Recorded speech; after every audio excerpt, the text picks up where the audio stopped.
guys, abide by our community guidelines. Hey, that's their rules, not mine. Thanks for showing up. If anybody's here yet, if you're not and you review this, thank you. That made zero sense. Well, wait till I get a human in here. This chat thingy. Making adjustments, no humans. Click your channel. Oh, there it is, right there. Bring it up on the fancy laptop. Uh-oh, that's no good.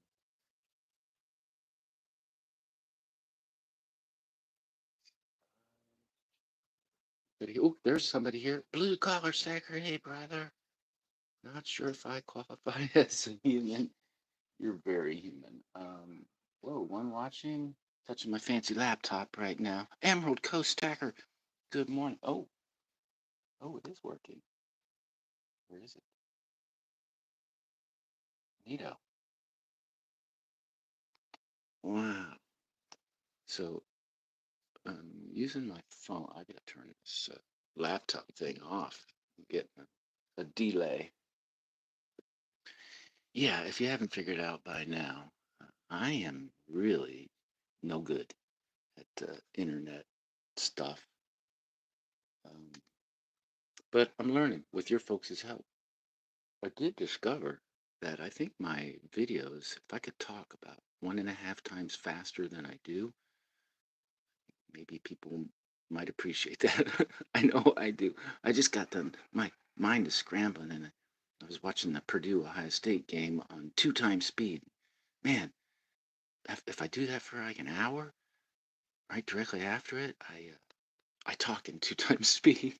My wife hates it. So what's up today? Oh, I know. I got an itinerary. Thank you, you guys, or folks. So here's my lineup. Corn show recap, which I've done a couple videos. Pretty early in Hawaii. Yeah, I get up. Grace, thank you. Hi, aloha.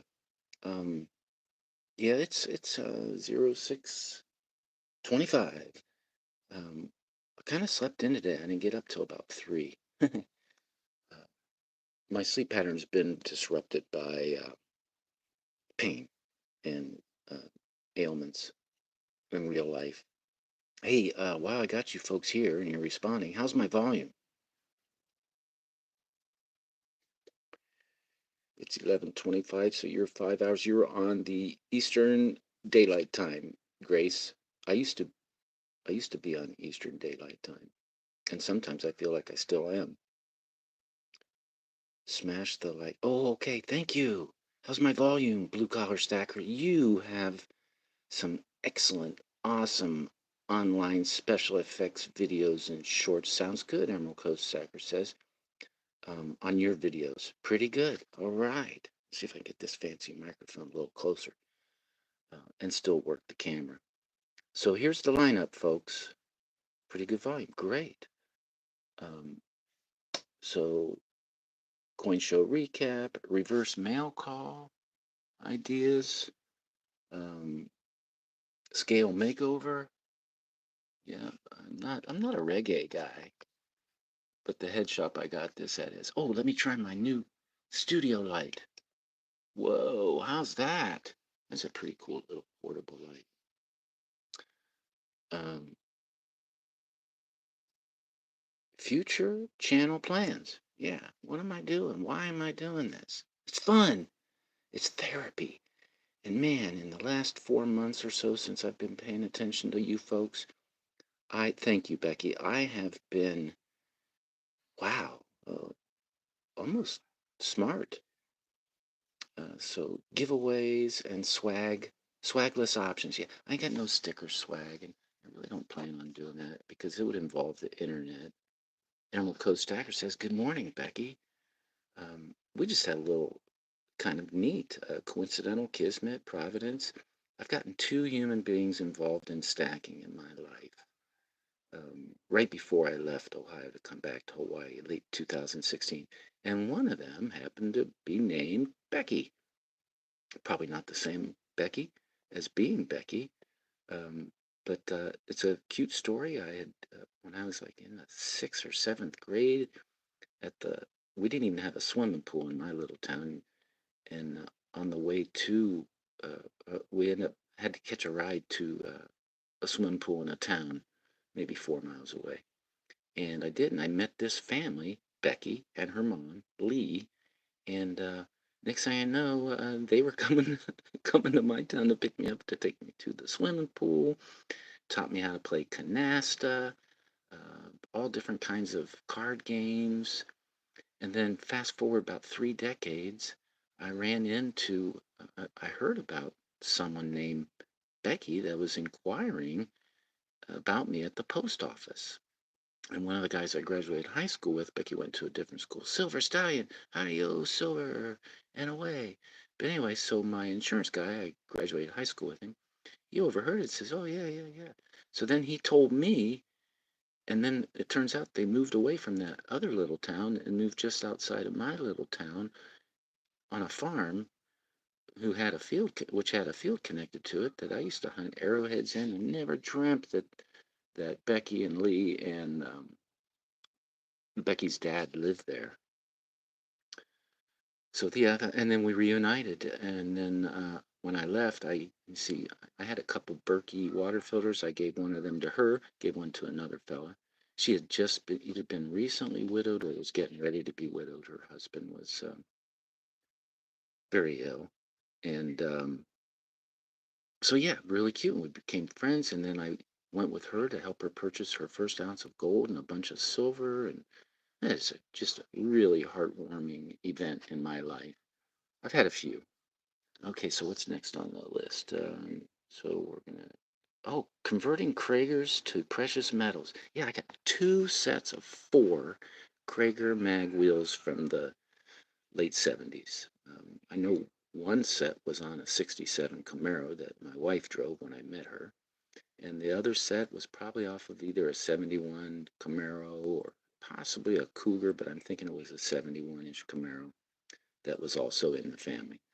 After that, yeah, I put an ad on Craigslist. I've had some pretty good response. They're grinding me for an asking price, and I'm being truthful. I'm experimenting. I am going to sell them, but I'm sick and I hurt myself, and they're in a place where it takes some physical effort to get to 'em. I'm very close to a hidey hole, hiding in plain sight. So future, let me see, what is that? Fiat strategies in public. Yeah.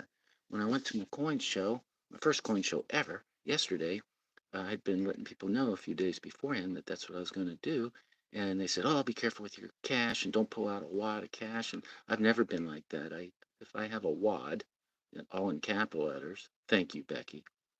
Um, and even whether it's at an estate auction or yard sales or flea markets or pretty much anywhere, even Home Depot. Now I used to wear bib overalls because they got so many pockets. I'd have little wads, mini wads, small, lowercase wads. So that's what I did yesterday. But I didn't have to fiddle with it. I touched it every while just to because it feels good. Not as good as precious metals. So yeah, I pretty probably already covered that. I can check that one out. Gold flowing hair on the 14th? Yeah, I think I'm going to do that. Not for a flipping opportunity or a get rich quick scheme, uh, but just because I ran into some surprise cash. I call them little mini windfalls. And yeah, it's not 100% positive that I'm going to do it, but it's 100% positive that I'm going to be thinking about it until like an hour before the sale happens on the 14th. And so that's U.S. Mint time. I don't know if that's West or Eastern Coast time, but I get up early anyway. I'll be ready. I'll be prepared to either make a decision or not. I don't know what you folks think about that kind of stuff. Stacking community benefits. There's just so many of them. So I went to the I went to the coin show yesterday, and I took two You see, no, I took one slabbed half-ounce Eagle MS-70. Who cares? I didn't pay MS-70 money for it back then, and two halves.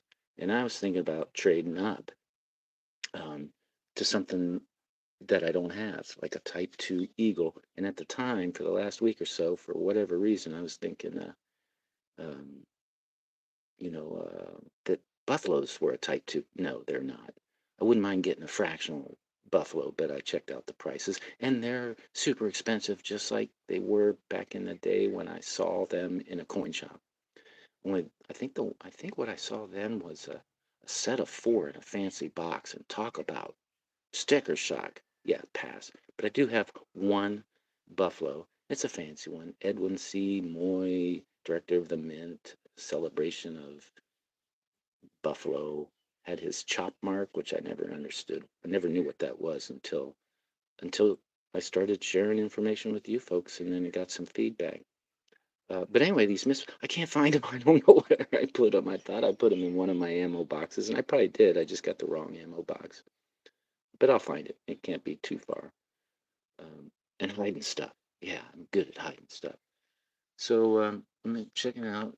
Thank you, Becky. So I've pretty much caught up on the chat. I am practicing on getting better and less rambly. So go. The real easy subject is my. Okay, we can get rid of that. My pouring ambitions. So um, just saw Liberty Bleeds Silver. I know you all know him, or if you don't, you should, and you can just clickety click. He's been encouraging me to learn about how to make a moderator. Good luck with that, but I'm going to try. But that's my mold. One of my mold. I've been doing some research and studying on sand casting, silver punk. Those where they take those like metal frames and put them together. And oh man, that's fascinating stuff. But Liberty Bleeds just come out with a video and or a short about how he's switching or he's going to use map gas and a fancy torch, benzomatic torch. Doesn't look super expensive. I tried. Now his examples were at Lowe's. I go to Home Depot because it's way closer. Um, and it's near my fancy post office box. But yeah, I want to do that, and I got to figure out how to get two crucibles. Well, I'll get four. Uh, two of them exclusively for gold, and two of them exclusively for silver. I've got some gold, 24 karat gold assay card type stuff. Oh, down to one person. Yes, I'm super successful. Um, but I got three thumbs up. Thank you very much. I just gave you all a thumbs up. Um, so yeah, I got some assay, about 24 karat gold. I got those American Spouse series, which everybody does not like or nobody likes. I found one at the coin show yesterday, and he was excited that I asked him about it until he realized that I had a bunch of them, and I realized that nobody liked them. So his, turn that frown upside down in reverse type thing for him. It wasn't super friendly. And then dog biscuits. Just kind of put it in enough, and then maybe just pour it in with the little crucible with the tongs. So I got to figure out where to get the crucibles and tongs. Most likely that's going to be online, and I'm not a huge fan of buying stuff off, on the line, but I'm getting over it. Got some of this stuff on the line this last week. I don't see anything else that I got online, but yeah, that's it. So this is kind of an experiment, 14 minutes. It looks like I got four people here. I hope the volume is still okay. So yeah, that's my pouring aspirations. Dreamer, poker chips, that's an old story, but I did get to give a couple of these away at the coin show. Let me sneak in quietly. I'm a little late. You're not late, Seven Stacks. You are never late. Ooh, Tommy and Tim. Well, that's neat. That's a cool name. And every man that striveth for the mastery is temperate in all things. Now they do it to obtain a corruptible crown, but we and incorruptible. 1 Corinthians 9:25, authorized King James Version. I am a KJV 1611 fan. So 1 Corinthians 15, 1 through 4. That's how I live my life. Thank you, Tommy and Tim. Uh, so yeah, guy was at the same, in front of the same dealer that I ended up doing some trading with, and got to talking, and he mentioned, I told him, so, oh, he said, I'm new. Me too. About 3 or 4 months. And then I said, have you ever go to YouTube? They've got a stack community there. He says, and he started spitting out channel names like, man, Silver Dragon, Silver Seeker, um, those kind. I said, oh yeah, have you ever heard of Salivate Metal? Yeah, yeah, yeah. Oh, awesome. He's cool. And so I gave him my poker chip and encouraged him to get involved, even if it's just as a fly on the wall. And he seemed very innocent, local guy. And then I gave one of these to Zach Fleet. This guy is totally into vintage bars. And another customer showed up, and they were trading phones, looking at photographs of stuff. They ended up working a deal. uh, some cash was involved, back and forth. It was pretty exciting, pretty pricey too, by the way. These were expensive bars, like a 10-ounce bar that was, I heard, like 1,300, $1,700, just crazy prices. So yeah, so I covered that. Corn show recap. Probably need a better prop. Here we go. Oh, there's my stickers. There's my sticker swag. So let's recap this. So I took a kook. Oh, did I find I might have found the gold that I sent. Using nature's tripod here.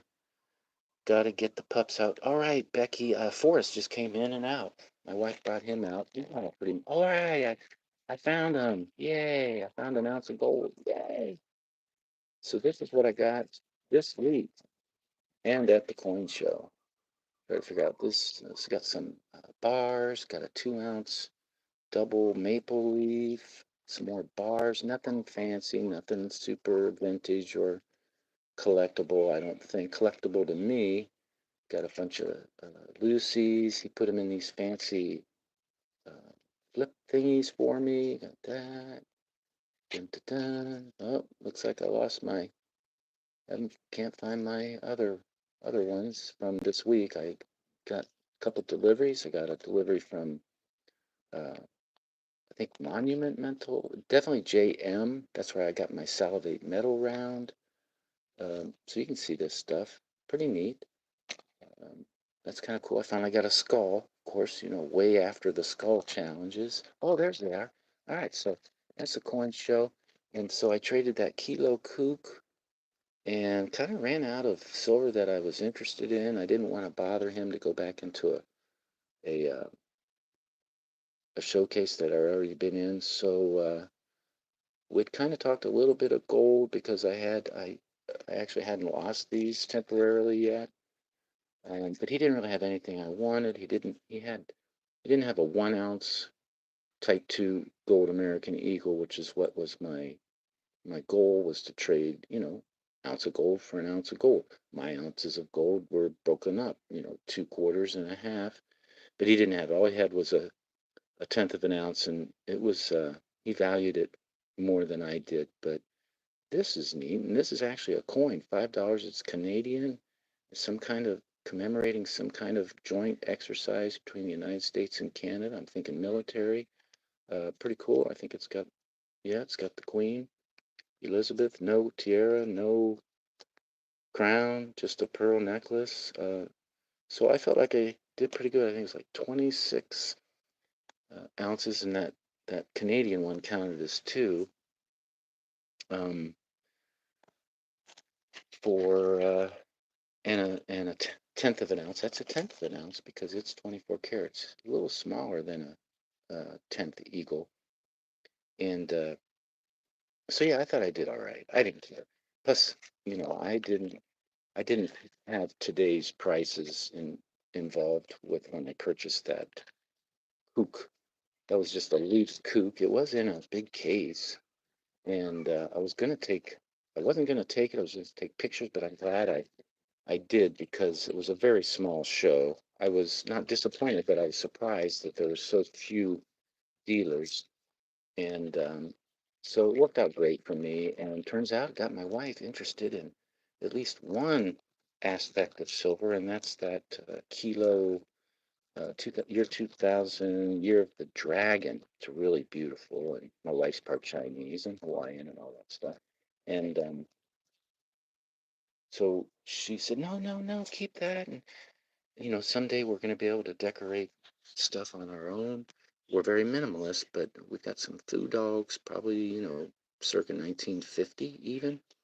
They're ceramic and a bunch of others, some soapstone, maybe even some jade. Um, but yeah, so I'm keeping that. She liked it. So that might be a family heirloom that eventually our three nephews can fight over.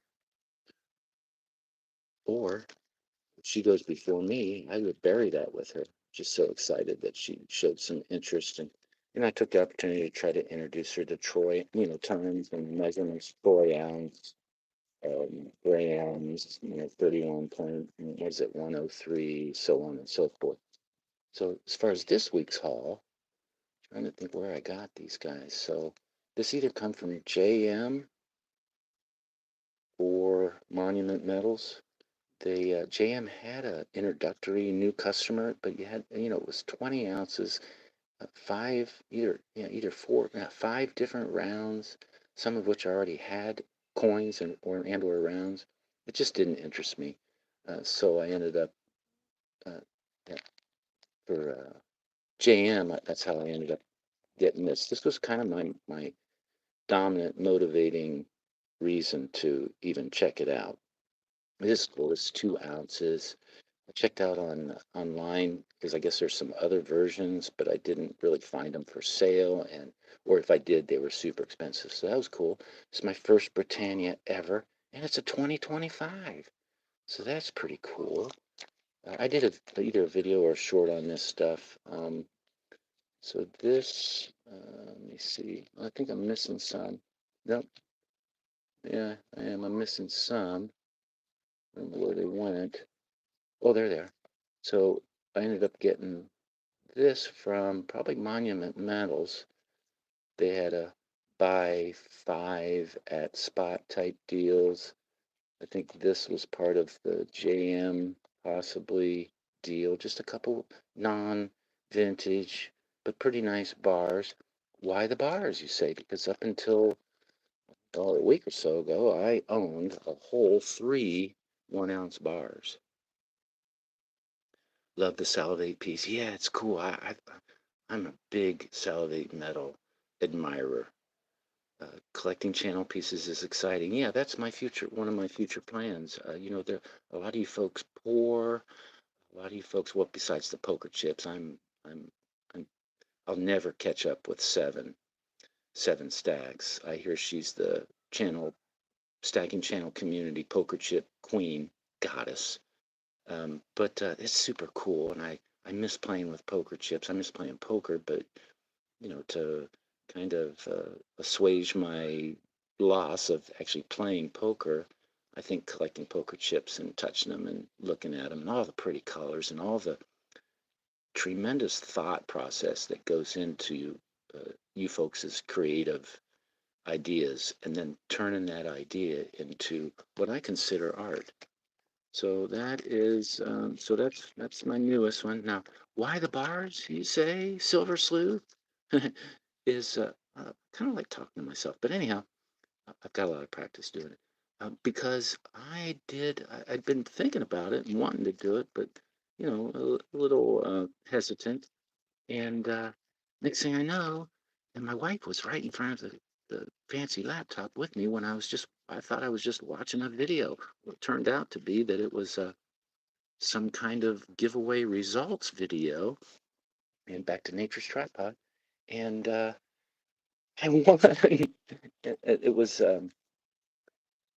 Silver Struck, and what a cool channel. And so not only did I win a Guardhouse box, which would influence me, almost anybody, what do I do with all this stuff, um, to get some more bars because I had three, and two of them were Abmix, which turns out to be the redheaded stepchild of the silver community, one of them.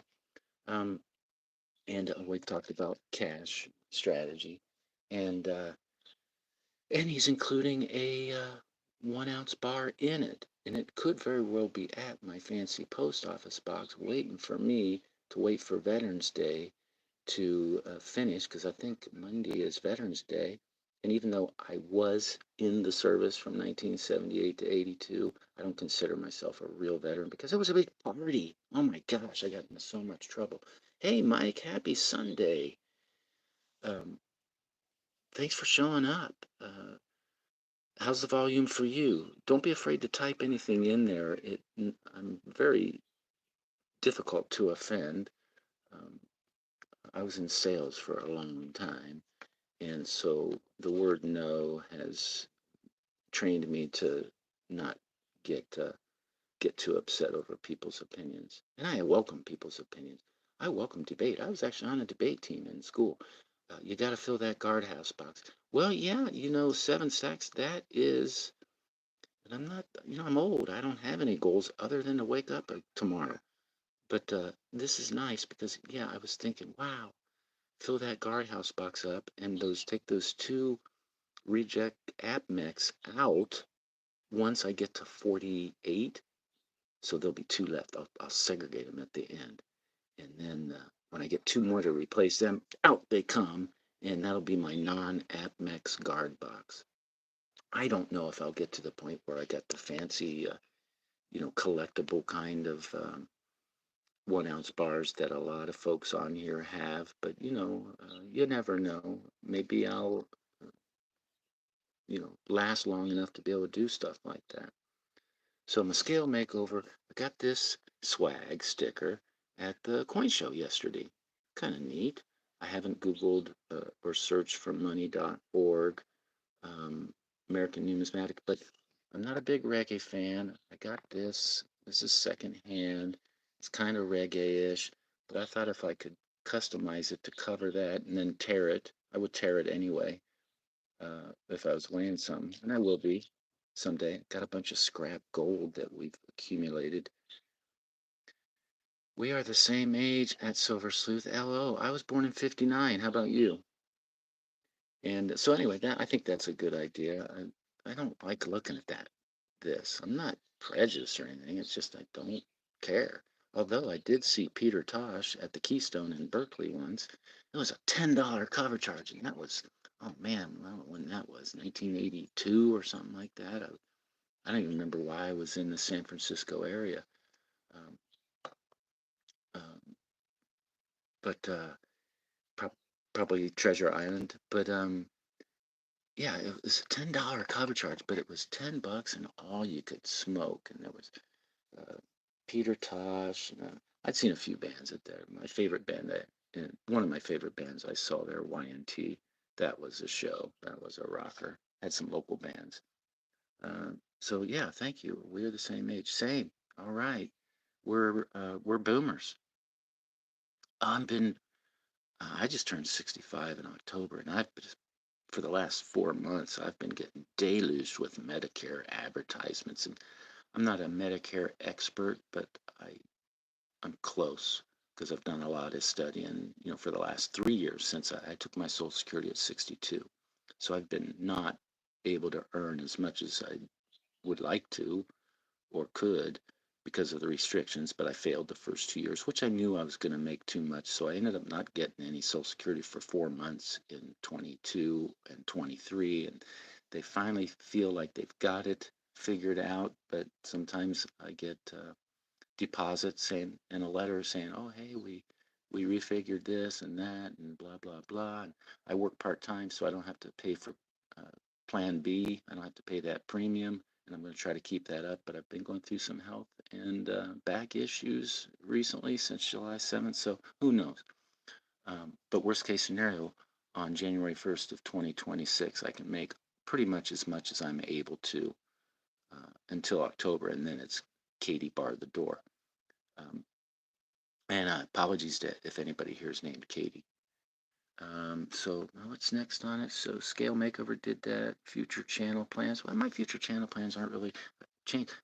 My future channel plans is to not be so not good at all these techniques. There's some stuff that I'd love to learn how to do. I'm sorry, my back's killing. Like using my fancy laptop to to make videos like Dub C, even the Silver Secret. Sal. Uh, there's a lot of neat techniques out there that they don't look that difficult, but they are for me. I'm just horrible. And believe it or not, around 2009, 2000, oh no, actually probably 2003, I had to learn eBay. I discovered eBay. I had to leave the golf business, take care of my dad 24/7, figure out a way to, earn somewhat of a living. I was turning into a homesteader at the time on about a quarter acre and then a third of an acre parcel connected to each other. And I was one of them old dudes. Well, I wasn't that old yet, but I was one of them edgy dudes with that would sell their vegetables and stuff on the country roads with a homemade sign. I was really great at tomatoes. I would get in the early spring, I'd get a bunch of asparagus and then blackberries and sunflower seeds. I grew a lot of stuff that I didn't need chemicals, so I grew organic. And even if I wanted something that I didn't want to grow, because of nematodes or the need to use something more powerful than neem oil, or I made a homemade. Here I would use comfrey. There I was using different kinds of foliage to turn it into a food that sometimes could be a fungicide or a pesticide. But some vegetables just didn't want to follow that program. I used to grow a ton of tomatoes. I used a potato. I did a lot of tomatoes, but I did a potato tower technique. Oh, other organic materials, flowers. So yeah, good fun. So yeah, so my future channel plans is to not suck. I already did my pouring ambitions. I talked about converting my Cragars into PMs. I actually have two sets of uh, four Cragar mag wheels. They were the thing. I had a set on my '74 Camaro in Ohio, but they went with the car when I sold it. When I after I Yeah, probably after my A school in the Navy, because I knew I thought I might never be coming back to Ohio. I did eventually back and forth, but you never know when you're a stupid 18, 19-year-old kid that thinks you know everything. You find out eventually you don't know nothing. But so I got two sets, and one of the sets I think was off of my wife's '67 Camaro Rally Sport with the backup lights under the rear bumper. Um, I think it was off of there, and they're in the original Cragar boxes. I think they're 14 by 6. So super cool. And then the other one's on a set of tires, and that's like 16 cubic foot of really premium storage space. Keystone Classics on my '68 Camaro. Dang, seven. We are like brother and sister separated at conception. Uh, that's cool. '68. I just love that body style, and I know they retrofitted a new generation of Camaro, but they're not the same. And there are a lot of classic Gen 1 Camaros in Hawaii, especially on Sundays. You can see them. They're all over the place. Hot rods. I had a '74. It was just a two barrel 350, not a hot rod. I had Hush Thrush on it to make it sound real yellow with a black vinyl top. Wow, that's gorgeous. Um, so and then '71, they went to I think '71 they went to the newer body style, which mine was '74, but they changed the window in '75. '74 was the last year for leaded gasoline. So yeah, I'm a big Camaro fan. My wife graduated from Camaros to Monte Carlos. So I think her favorite car ever was I think it was a 2002 Monte Carlo Super Sport. So she's um, Chevy obsessed with the SS and obsessed in the SS Chevy logo type style. That's cool. Yellow with a black vinyl top. Stop it. I'm not jealous. So did that. Pouring ambitions covered that. Fiat strategies in public kind of covered that. Yep, they're gone. Gold flowing hair on the 14th. I don't know. What are your guys' thoughts on that? I mean, I think it's going to be, the price is probably going to prevent me from doing it. If it was just the regular mint, like a gold eagle price, which is always overpriced, I think, or used to be, um, especially compared to the secondary market, a year or so later, or sometimes even less, especially the American Spouse Series. Man, this dealers could barely give those things away, except for me. I liked them because of the weight, and they were good value. Um, so yeah, I don't know. I'm actually thinking, and I'm definitely no expert, but I'm thinking they're going to be at least $3,500 out of the gate, and I don't know if they're 24 karat or 22, but that's pretty steep premium. That's like, what is that, like 30%, 33? I don't know. It's a lot, but it's just a big number. 35, 37. And yeah, there's people saying, oh, like, you get one with a privy, could be six figures. I'm not looking to flip or get lucky with the privy. Matter of fact, I would plan on not. I'd plan on being privyless. Um, Although I do have an eagle with a privy. It was one of my last weeks. I forgot to show it off. It's a 2024 Silver American Eagle Type 2, but it's got that little star privy. Just plain, not in a slab, not with a fancy blue sticker on the slab. Let me see, we're at 37 minutes. I'm trying to keep this quick. Uh, Stacking community benefits is a great. I can't thank, not just today with all the interaction that I've gotten on this and the patience that people have shown, because I'm no good at this online stuff, but yeah, lots of benefits: camaraderie, safety in numbers, misery loves company, just all kinds. I don't mind the prognosticators, the doomsday, the dooms gloom and doomers, the price to 1,000, silver to 1,000. I don't mind all that stuff. It's kind of entertaining. I've never really paid attention to that. I paid attention to what my wallet was telling me on a scheduled budget and what it would bring home. And then over time, from 2000, when I started in 98, it was very, very consistent. I'd take my scheduled amount to a coin shop, um, and I generally went home with the same weight. Silver, I concentrated on silver. I went crazy at the beginning when I discovered monster boxes with those fancy bands. Um, and good morning, Bradley. All right. What a great supporter you are, my friend. And I don't use the term friend too loosely, especially in real life or virtual life. But yeah, you're a good friend. Thank you so much. Um, so yeah, there's a lot of benefits. Lots of benefits. I already talked about my misplaced gold eagles. I found them. There they are, still there. Oh, I can put them away. Bye. And oh, there's my sticker swag. Not really, but kind of, sort of. Bye. Um, Generic rounds, silver rounds, with or without fancy capsules. That's in my future. Ah, oh, possible giveaways or swag reciprocity in lieu of stickers and real swag because I'm swagless. Uh, this is funny. Somebody might want that just for a novelty's sake, or, hey, if you are left-handed, awesome. I kind of feel sorry because the left-handers when I was growing up, they were definitely prejudiced against when it came to those old wooden school desks. I went to a I lived in a very small town and got exiled there in after the fifth grade. And oh my goodness, the desks were definitely for right-handers. They were the old, I mean, all wood, and then there was some left over. Who knows when? This school was a big brick thing he built in the 19th century, the kind where it was four-star, still not a drinker.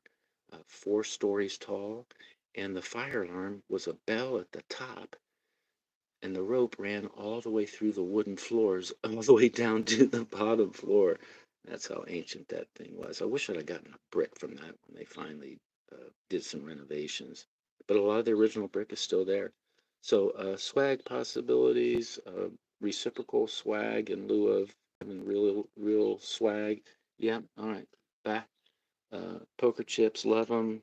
If you want one, uh, check out my channel and clicky clicky so you can email me your address. You do not have to reciprocate. If you don't have poker chips, no worries. You can have one of mine easy. You don't have to promote it unless you want to toy with the idea of promoting my Milk Spot Premium idea. Uh, verification, authentication, real silver tool that you can use on Philharmonics, Maples, and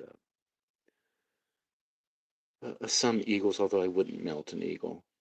Plus, they're only 3.9, so maybe there's some leftover dross or whatever. I don't know anything about. I know a little bit enough to be dangerous about smelting and melting, but don't need one. Silver sleuth, and apparently you can just put SS, but to be safe, spell out silver sleuth. I don't need anybody going postal on me because of abbreviations at the post office, but so silver sleuth, P.O. Box 50, Pearl City, Hawaii 96782 9999. Isn't that great? I am so lucky. So poker chips, yep, done. Um, pouring ideas, yep, done. Oh, hey, this is like more reciprocity swag giveaway stuff. That's kind of cool. I wish it was a wooden nickel. I do want to do some research on the Country Corner Bar and Grill 427-5625. Um, Man, now this would be lucky if this place is located in Alabama. And I'm going to find out before Tuesday. I forgot tomorrow's Veterans Day, so the post office is not going to be working, but I'm going to be doing all my packing up today for Seven Stacks and Southeast Stacker, both of whom have super channels. But just all different varied interests and ideas and philosophies. Very encouraging. Mandy's Candy, hi. Thank you. And Bradley says, good morning, everyone. Hey, Bradley, would you consider being a moderator if I ever someday figure out how to do that? Liberty Bleeds suggests it. So that way, people could put other people's links in the chat that you can click on and subscribe to easier. I'm subscribed to you. I don't know if I don't think you put any content. You got some playlists and stuff, but you are a super fan. And Mandy's Candy. I need to put more attention to watching your channel, but I really appreciate you folks noticing me. There is Liberty Bleeds Silver. Liberty Bleeds is probably the one of the most, definitely the first person to kind of notice me and make me feel like a brother. And he made a anyway. So this is swag giveaway stuff. This and I'm gonna get to Liberty Bleeds Silver because he's my brother from another mother, separated at conception. Uh, this is a 2011 1 ounce proof gold. I don't know why I got two, but if I ever think I love you too, bro. If I ever get to the point where a lot of you folks are, and I don't know why, because 1,000 sounds like a really good accomplishment, and if it gives me longer short durations, I think there's some technical advances that open up to you when you get 1,000 subscribers. But if I ever get 1,000 subscribers, I'm saving this and I'm gonna give this away because I got two of them. I don't know why. And I hate the boxes. I hate all the space. Man, I've got 1986 all the way to probably around 2014 or 15 of these proofs. Some of them I bought from the mint, overpriced. Some of them I got on the secondary market, way lower. Sometimes not too long after the mint released them. But yeah, I got this. I got two of them. Don't know why. I'm going to I say get rid of, but I'm going to sell my Eagle Proofs probably on eBay because I got a bunch of Aloha shirts and camouflage stuff and knickknacks that I want to I want to start reestablishing my eBay account. I got to deal with Hawaii tax. I don't know if I have to deal with it as a, I know I got to deal with it as a buyer, but I'm not looking to buy off of eBay. I'm just looking to peddle off some stuff. And all those, so 1986 to about 2015, got all those proofs in their fancy boxes. Man, that's 2.5 ammo can boxes, metal 22 long rifle ammo cans. And it doesn't fit with my future plans anymore. When I got into stacking and I got to a comfortable weight, and then I started noticing these things. So I guess I became a collector-ish, but I don't. My plans and my desires and they've changed. Um, so yeah, that's done. Bye. This was a nice little handout that they had at the coin show. This is part of the Honolulu Coin Club, which I might consider joining, although I question any club that would accept me as a member. But they look like it might be a way to network. A lot of the dealers there were members of this club and the Numismatic Society. There was a lot of currency there, a lot of neat stuff. So yeah, I just thought that was interesting. So that's this guy here. I want to give him a little of attention. This guy is a, a vintage silver bar fanatic, and he got some expensive stuff because I overheard him and another customer talking, and they even made a deal that started as the one guy just wants inquiring. Next thing you know, do you buy? Yeah, pull it. Just reach in. It's probably a big dude, big local dude. Um, Definitely part Hawaiian. He maybe Samoan too, or Tongan. Big, huge, large human, but not chubby. Prop. I mean, and maybe he's a former professional athlete. I don't know, but you could tell he had some quan. Uh, but so they he pull, next thing you know, he pulls out these 5 and 10 ounce, like really ancient looking uh, bars, and the numbers they were trading back and forth were pretty astronomically high. I know a lot of you folks out there not only are into um, bars, vintage bars, and know a lot about the values. There's a website you can check out, and it shows mintage and this and that, and there's books, and that's pretty cool. So I guess part of my future stacking plans is to try to ease my way into that part of the hobby. Um, the guy found me a little, what do you call this thing? An easel? Chip holder thingy. So I don't know, I was toying with the idea of chip of the week, um, or yeah, chip of the week. It's like so if I receive a poker chip, I'm gonna bring out all my former poker chip deliveries, like World Money Wins, Emperor Wang, now Seven Stacks and Southeast Stacker, and hopefully some more in the future. But it's not required. You want my chip? Just let me know. You don't have to send me back a chip. Oh, by the way, they had vintage poker chips that some of those people were selling at the coin show yesterday.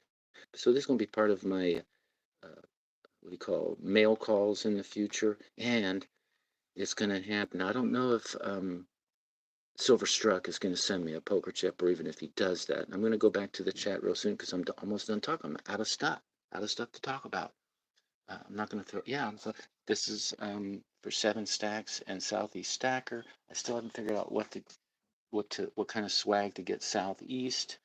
At the very least, there was this old constitutional, really beautiful copper round that I tried to I tried to give away, but I didn't get enough responses or comments. And rules are rules.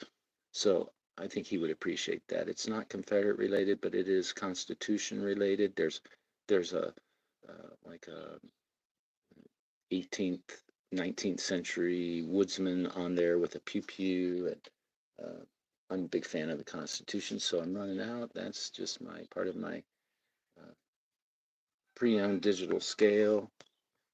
I'm into Crown Royal. I guess I am a Crown Royal stack bagger or a bag stack bagger. Sorry, Freudian slip. No, back and checklist. I think I covered everything. All right then. That. What can I put on here interesting while I'm saying goodbye? Not much. Um, Guess I better grab something out of here again. Okay, these are cool. I love it when other people do this, but I really like it when I do it. Hey, yeah, I love the name, the sound. So 50 minutes. I'm definitely gonna keep this under 60 seconds. So if you got anything to say, even if you want to scold me, type it in the chat. Yeah, ready?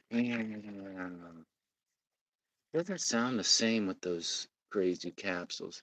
This is I'm gonna call it a gasket that was wrapped inside one of these capsules on a Canadian. Look at that.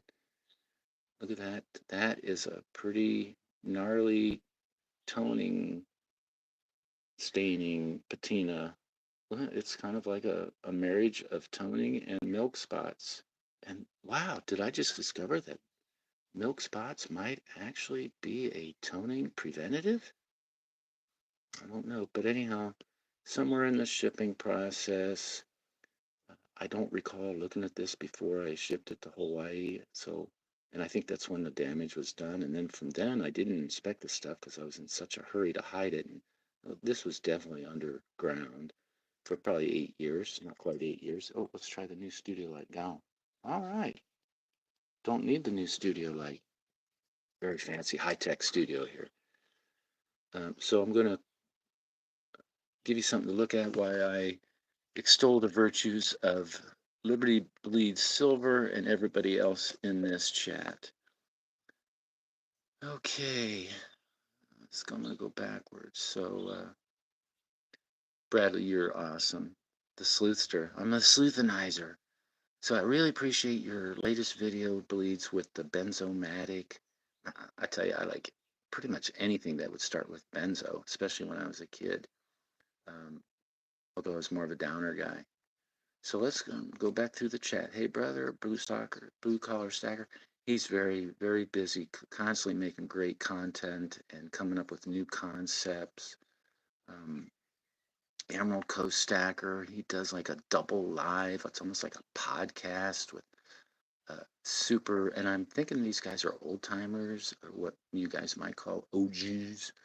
Uh, um, And so, yeah, they said hi and back and forth. And then Grace showed up. Hi, Grace. She's on the Eastern Standard Time, or I guess daylight time, because they fell back recently. Blue collar. Becky, being Becky, found a new friend. So I got two friends named Becky.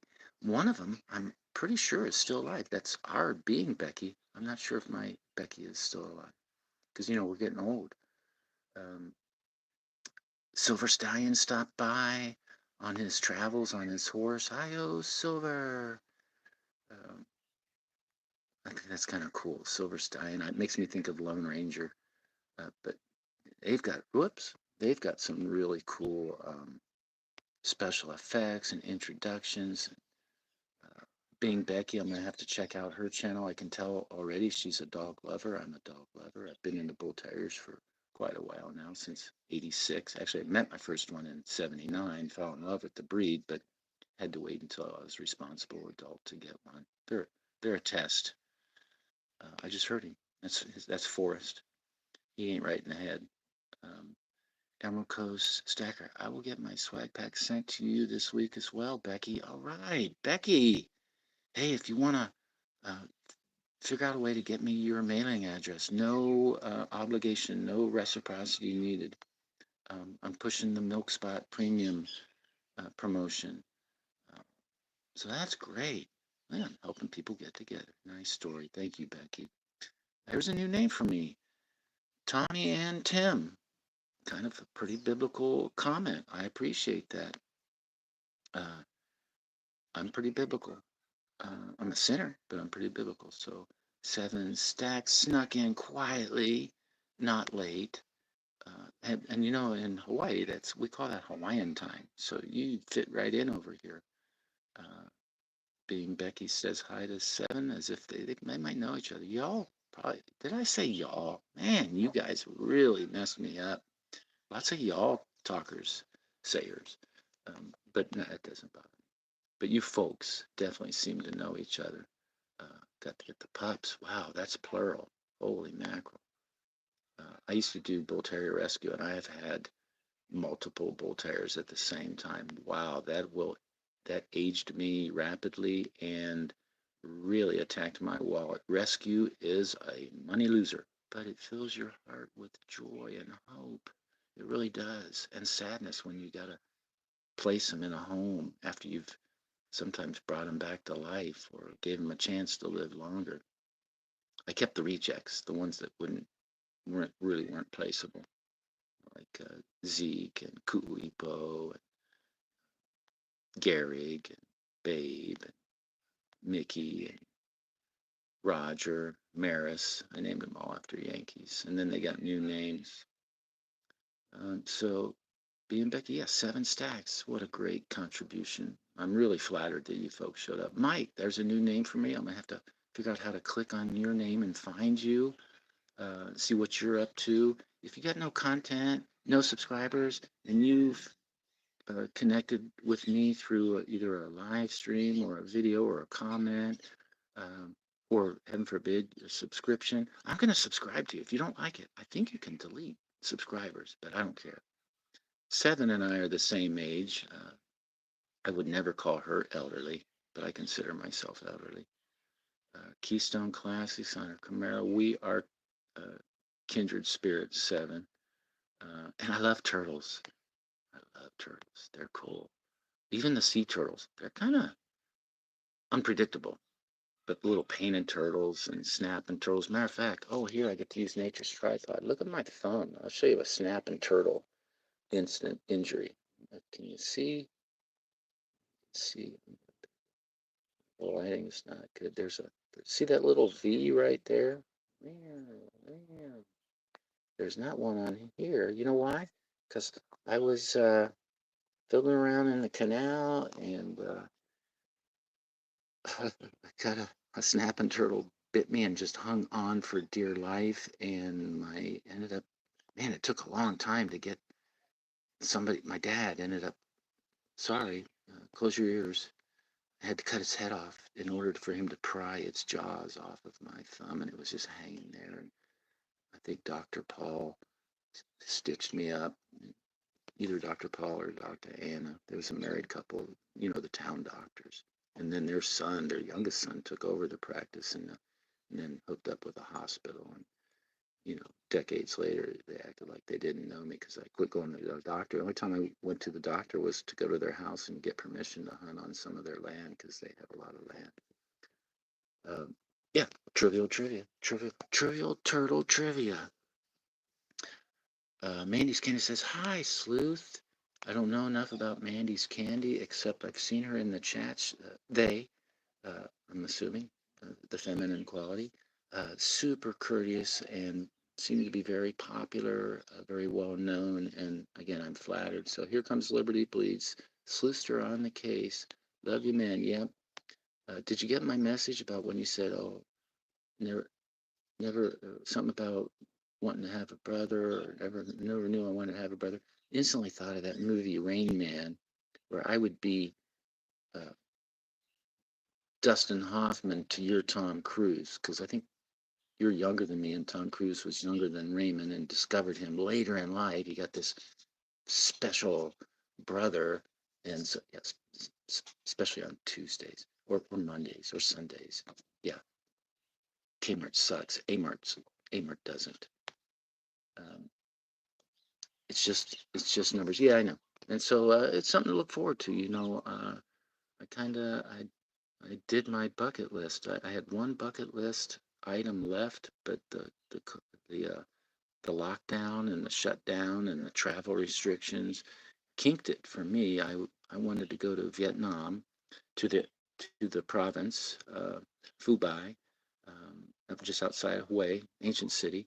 And of course, I'd sightsee and stuff too, but I wanted to go there, where my brother breathed his last breath, but also take my father's pacemaker that I got after he passed away and donate it to the universities there in Vietnam. So that way, a little piece of my dad could be not just in Ohio. He's piggybacked on top of my brother, his ashes. My brother was closed casket. I don't know what the heck was in there, if anything. And for years and years, I didn't believe that he was inside there. And then you watch movies about these lost MIAs that turned into, militia, Cambodian, Hmong, uh, the Mountaineers, Vietnamese militia, kind of lost their mind a little bit, kind of like Apocalypse Now type stuff, with Brando's character and who else? That Scott Glenn, and even to a point, Dennis Hopper's character. So yeah, uh, but yeah, I just that was on my bucket list, and they kind of kinked it, and uh, you know, life gets in the way. So that's good that Liberty Bleeds Silver recognizes Bradley Osmond. Just a great commenter, a great supporter, both of them. Uh, Seven, well, this is good. What's up? I was driving. Bradley was driving. I'm reviewing the chat. Going to try. Oh, just went over an hour. You got anybody else in here? I'm going to get to the bottom of the chat. If you have any subjects you want me to talk about, whoops, there we go. Uh, or discuss, let me know, as if my opinion would matter to anybody on anything. But I know some stuff, a little bit of stuff. Mostly, although I've probably forgotten more about golf, the physics part of it, the strategies, teaching, swing playing than a lot of people, even some golfers better than me, ever knew. I was in that business for a while. So Wolf Metal, there's a new name for me. Awesome. Welcome, Wolf Metal Stacking. Man, I'm going to have to take some notes so I can make sure I visit your folks' channel. Again, if you don't publish anything, I don't care. If you don't have any subscribers, I don't care. I'll be your first. And if you don't like it, you can delete me. Um, you don't have to subscribe to me. It wouldn't hurt. But that's neat. Wolf Metals Stacking. There's actually a company with the last name of Wolf in here on Hawaii, on the other side of the island. He gets, I'm going to call him uh, totaled, but not totally totaled. Sometimes it's water damaged. What do you call it? Reclaim? No, when you have salvage title stuff. But I almost bought a salvage title Tacoma from him. Excuse me. Until a great deal on a brand new 2019, just as they were shutting the dealerships down, not knowing when they were going to reopen them again for that same lockdown, shutdown period in the, I don't know when this, I forget. I hid under a rock 2 years or so. But thank you for visiting Wolf Metal Stacking. And then I'm assuming that's 10 thumbs up. Thank you very much. Thumbs up are cool. Yeah. Um, this is just miscellaneous stuff. I think I've got two, which I know, liberties into these things for sure, amongst other people. It's a 1984, and I think they actually have different. Yeah, they've got different um, back ends, and that's a 1985. Wow, that looks a lot better in the light. Earlier, last time I looked at these things, I couldn't tell if that was 83 or 84. But yeah, panning for gold on a silver coin. That sounds like a song. Nice. So yeah, that's just while I'm getting through this. I promise you, I'm getting through this fast. Like number 12, thanks for the reminder. Thank you, Liberty. Bleed Silver. Wolf Metal Stacking, thumbs up. Liberty, you see, like it up, y'all folks too. Yep. Liberty Bleed's going to teach me how to make him a moderator someday, and anybody else that could figure that out too. Uh, that movie was a mind blower for me. Are you talking about Rain Man or Apocalypse Now? Because I've tried to watch every movie about Vietnam that was out there. There was one with Vince Van Patten, and some of them I didn't like Coming Home.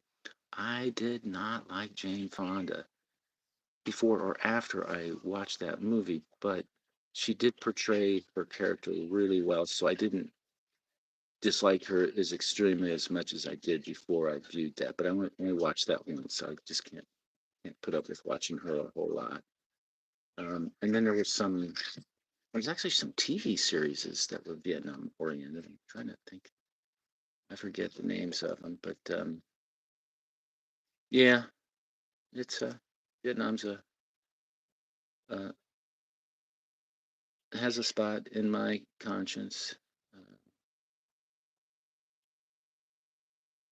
1913. Okay, I thought that I told somebody I thought it was in 1901. So maybe I do have it. There's my. I have two Libertads. If this is even considered a Libertad, it's a 2000, maybe three mini Libertad. Thing is so cute. I got a big one too. I forget where it is. It's probably in this group, I think. I don't know. There's my buddy. Turns out he might be helping consult the new administration. Now, I'm not, I am political, but I try to keep it to myself. I was actually a political science major at Ohio State before I switched majors early in my college career to Budweiser, but not Bud Light. But yeah, there's a chance that he might get involved in at least advising, but um, he's the one that turned me on to Mises, the Austrian School of Economics versus the Keynesian stuff, junk. And so I've kept my opinions to myself as far as our new president, number 47, President Trump, and what he's going to do, tariffs versus taxes and so on and so forth. But I keep a pretty level head. And it turns out I haven't forgotten what Dr. Paul taught me back then. Um, and since I I I think I've voted for Ron Paul for president at least twice, and then voted in once, another time. I don't a lot. I also voted for Ross Perot. I've even voted for back in the day, Ralph Nader. I've only voted for the winner. Now, this last week, made the second time I voted for the winner that actually became the winner. If you count 2020, you can have your beliefs on whether that was legitimate count. I don't know how you can lose 20 million votes in 4 years, or be a Democrat and get more votes than President Obama got. But it's all for a purpose. I think it's help some of us get to the point where we've realized that maybe we're thinking wrong about certain stuff. This is probably my most interesting generic round. John Lincoln Clem, the drummer boy of Chickamauga. So he didn't live, actually lived pretty long. Holy mackerel, from 51 to 37. That's pretty good. Johnny Shiloh. And this is a depiction of some Indian mounds. It's believed that they were built by the Hopewell Indians. Um, this is actually, you can find a golf hole in Licking County, Ohio, at a private club called Mound Builders. But yeah, Ohio's got a bunch of mounds. We found a mound once. We called the Ohio Historical Society. We didn't dig in it or anything like that. It could have just been a small signal mound, but we were hunting for mushrooms, morel mushrooms, and we found it not far from the house that I grew up in. So nothing interesting here. Back to the kind. I really like the prospectors, but I'm definitely gaga for the A mark rounds. Well, yeah, and you've got a. Are you're done, aren't you? Are there any of those? I put them away, but the ones I have, I learned from you. They don't have a date where the dates are on yours, then they're more modern. And I knew that when I got them. I actually got two. Um, I knew that because you showed me, you taught me. Sensei, thank you. You're like my Mr. Miyagi. Um, and so back to the chat. Wolf Metal Stacking, Mr. Sleuth. Let's call us alchemists. Yeah, that's neat. I look at you folks that are pouring and the aspiring smelters and pourers. You make me think of the early pioneers towards preserving wealth and using silver and gold, but mostly silver as a way to stick it to the man after silver became not money. And then when they stopped putting silver in our coinage in 65, no more silver, a bunch of clad stuff. And so a lot of these vintage bars, especially, or these vintage mints, seem to be from the early 70s. Uh, and I thought it was and by then they were probably becoming more aware of people like Dr. Mises or Dr. Paul, learning about the Keynesian failure. and started pouring to stick it to the man. And alchemists, kind of along the same lines, except I'm sure some alchemists were definitely into profit. Howdy, Wolf. So Wolf must be known by people. Yes, that y'all. Uh, yeah, well, that's your guys' fault. It reminds me of when people would come back from Florida after being down there for a week. They talk perfectly normal, and then they come back and they're y'all this and y'all that and sweet tea, and it take a couple months for it to wear off. Howdy, Wolf. Morning, Liberty. Like number 12, thanks for the reminder. Thank you for reminding me to do that myself. But I'll do like, let me see, last night, I don't know, days and nights are mixed up. I probably visited maybe 5 lives in 20 minutes just to hit the like button, tell everybody hi, let them know to remind them to hit the like button, and, to tickle their algorithm. Because I'm thinking that that's important stuff. It's super important to a lot of people, uh, mildly important to me. I know it's a means to an ends, and some of you folks been on here for months and months and months, or years and years, and I've been on for like 4 months. So what do I know? Nothing to expect, but it's fun. I get a lot more out of that than the advancement towards being able to get longer shorts or different features and heaven forbid monetization. I'm not even thinking about that. But if it happens, it happens. Uh, that movie, which movie? I don't know if did you answer that, whether it was Rain Man or Apocalypse Now. When I see excuse me, there's a Tiger Stacker. There's a Happy Tiger. I don't know if you've seen her. She is a drummer, just got a new Pearl drum kit.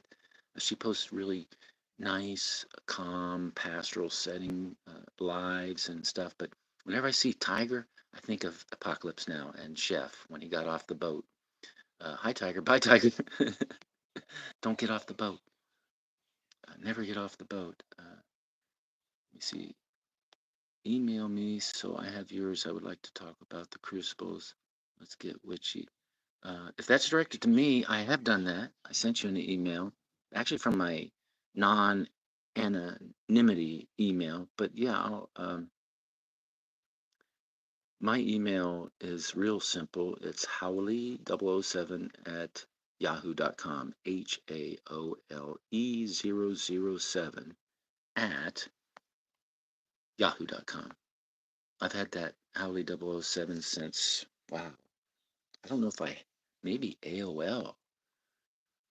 So I've had Howley007 at hawaii.rr.com, maybe AOL, definitely Evolve. Well, first it was Accenture. My buddy I went to high school with, he's passed away in the last couple of years. He's a couple of years behind me. Stewart, he, look what I can do. He worked for the county as a surveyor, but also hung out a shingle as one of the early independent ISP in small towns.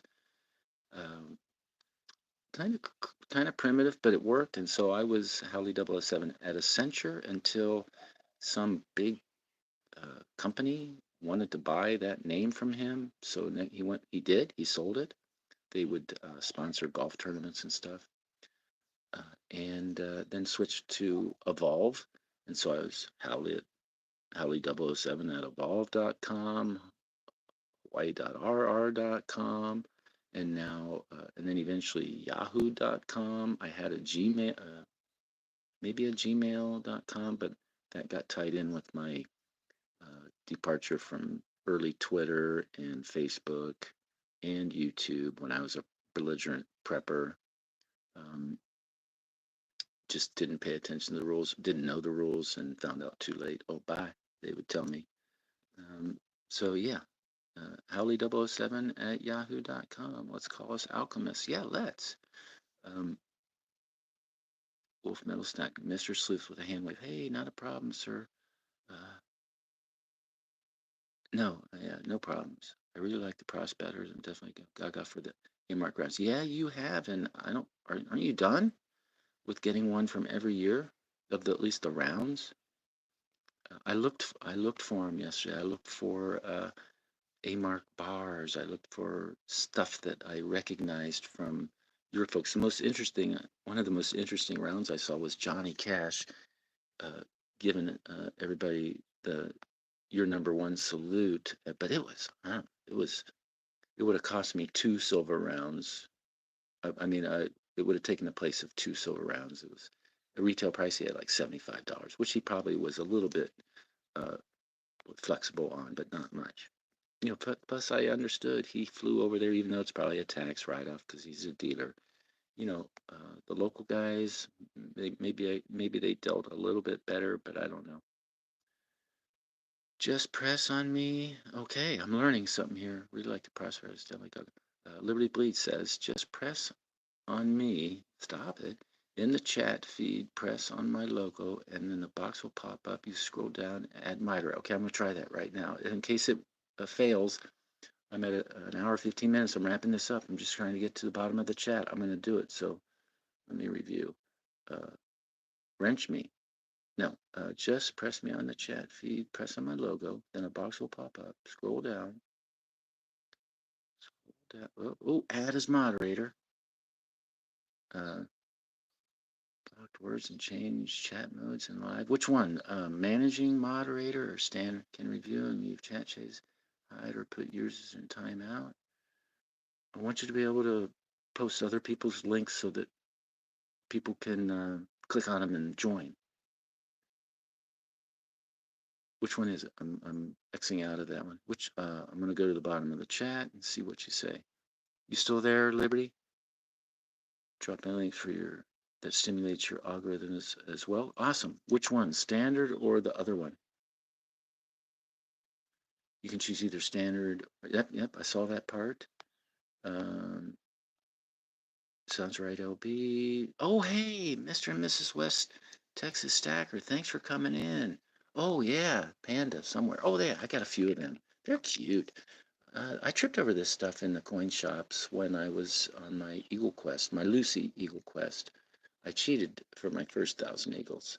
And I don't even want to say what I paid for those things. Everybody would hate me. Um, so I'm looking for mods. Both types are the only ones that are allowed. So which one should I pick for Liberty? The advanced or standard? I like the stimulating the algorithm idea, um, especially on Sundays. Just press on me in the chat. Did that already. If everyone has a mod, we can just click each other's names and visit. Okay, so standard or advanced? Both types. Only ones. Okay, those are only my two choices. So I'm going to go ahead and do that. But because he's been suggesting it for a while, there I just made my first. Can manage blocked words. I don't care about blocked words and change chat modes. I don't know what chat modes means in live, and also has capabilities of standard moderators. So it sounds like managing moderators is kind of like a standard moderator with more what you call it. So I made one.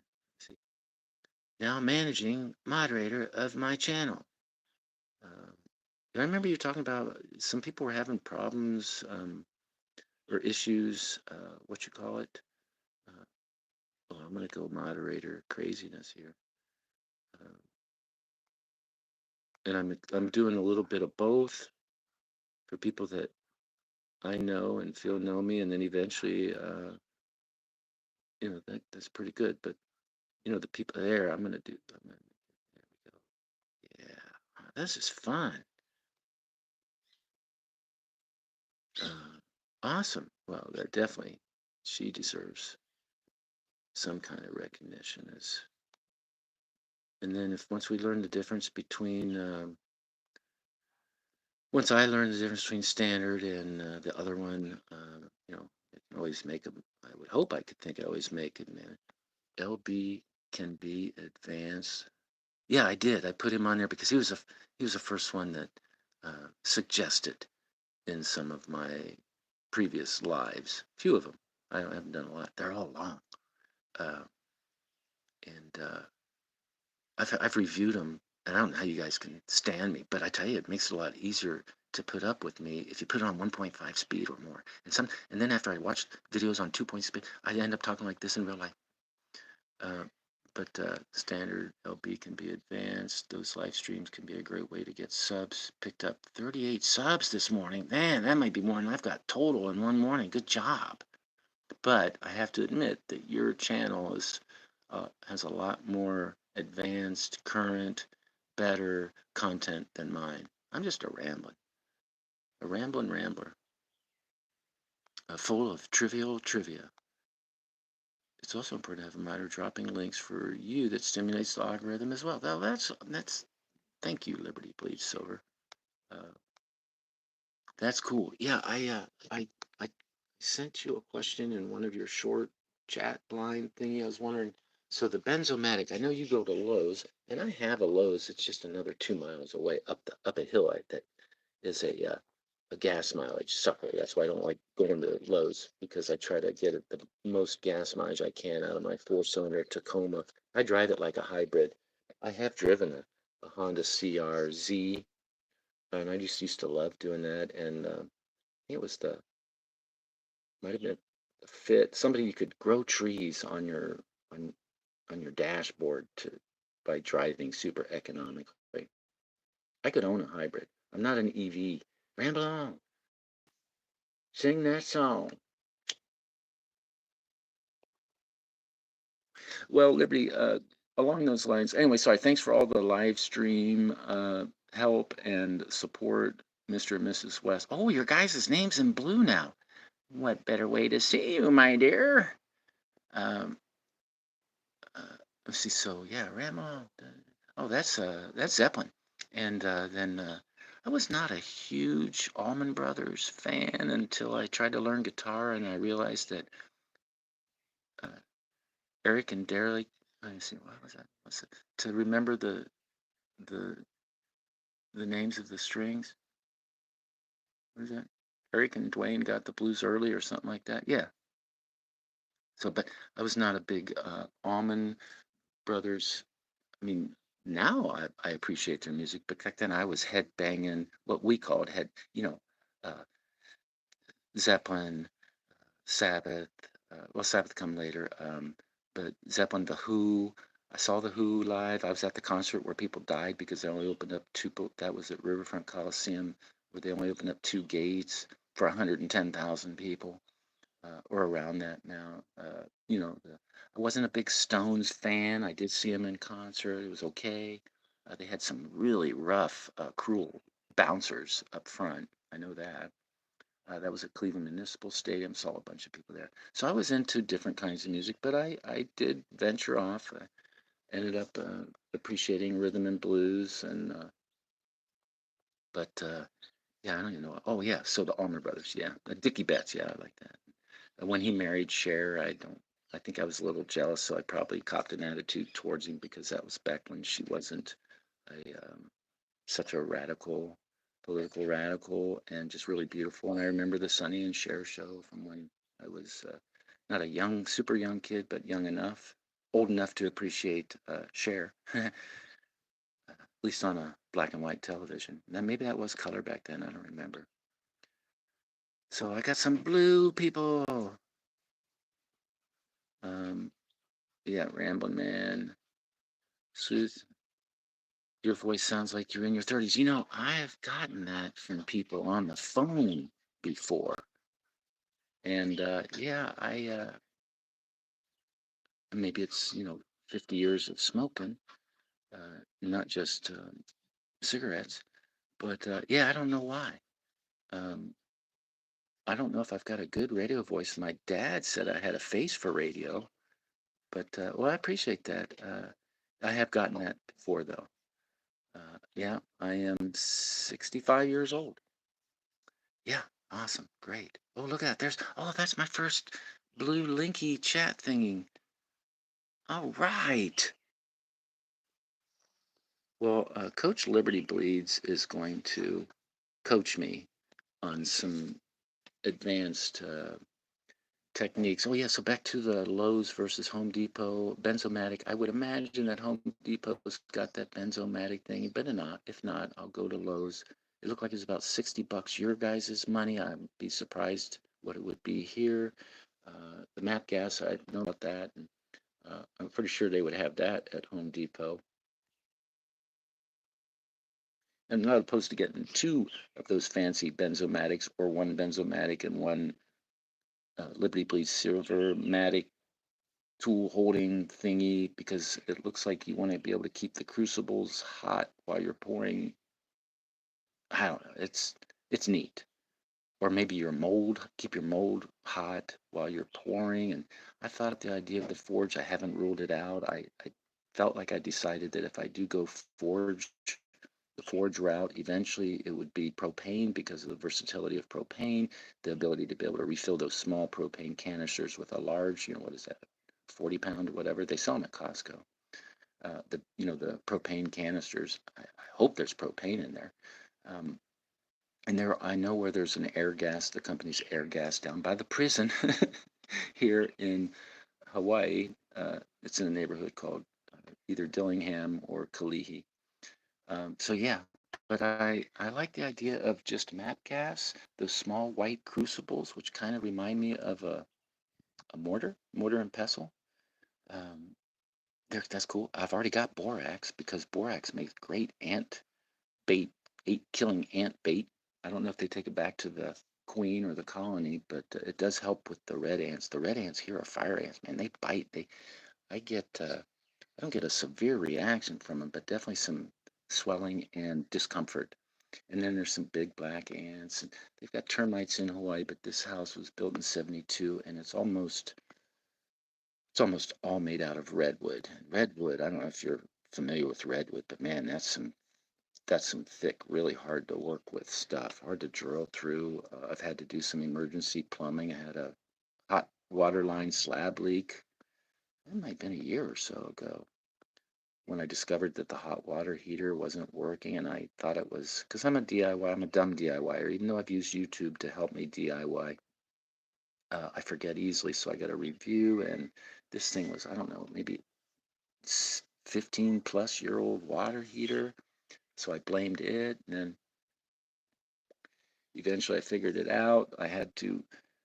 The water company showed up, say, hey, you're using a lot of water. The electric company showed up, said, hey, you're using a lot of electricity, because the hot water heater was heating the water and might have not needed replaced, other than it was 15 plus years old.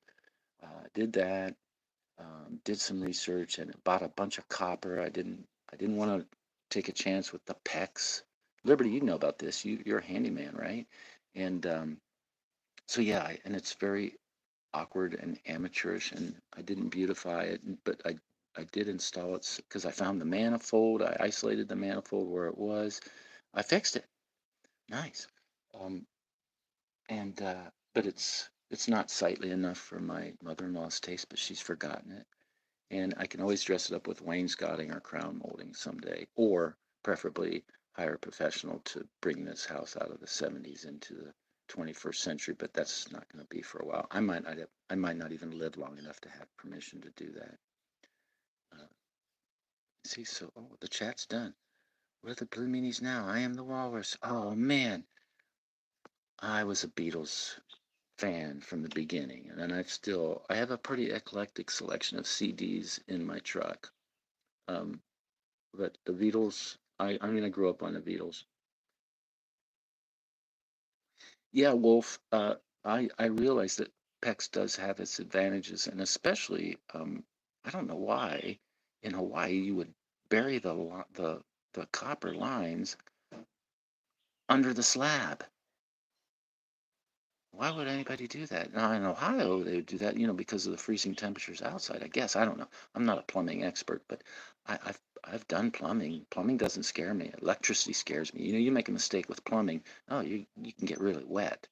You make a mistake with electricity, you can get really dead or thrown across the bathroom like I have. I learned a very valuable lesson with electricity: is test your circuit tester batteries before you do any real testing. Yeah, that was not a hard lesson, but it was an uncomfortable lesson. tell us you're a plumber without telling us you're a plumber. Well, yeah, Wolf, that's great, man. Plumbing's a good trade. My oldest nephew is an electrician apprentice, almost done with his apprenticeship, and the youngest boy is a construction management major at some junior college I think in either California or someplace on the West Coast.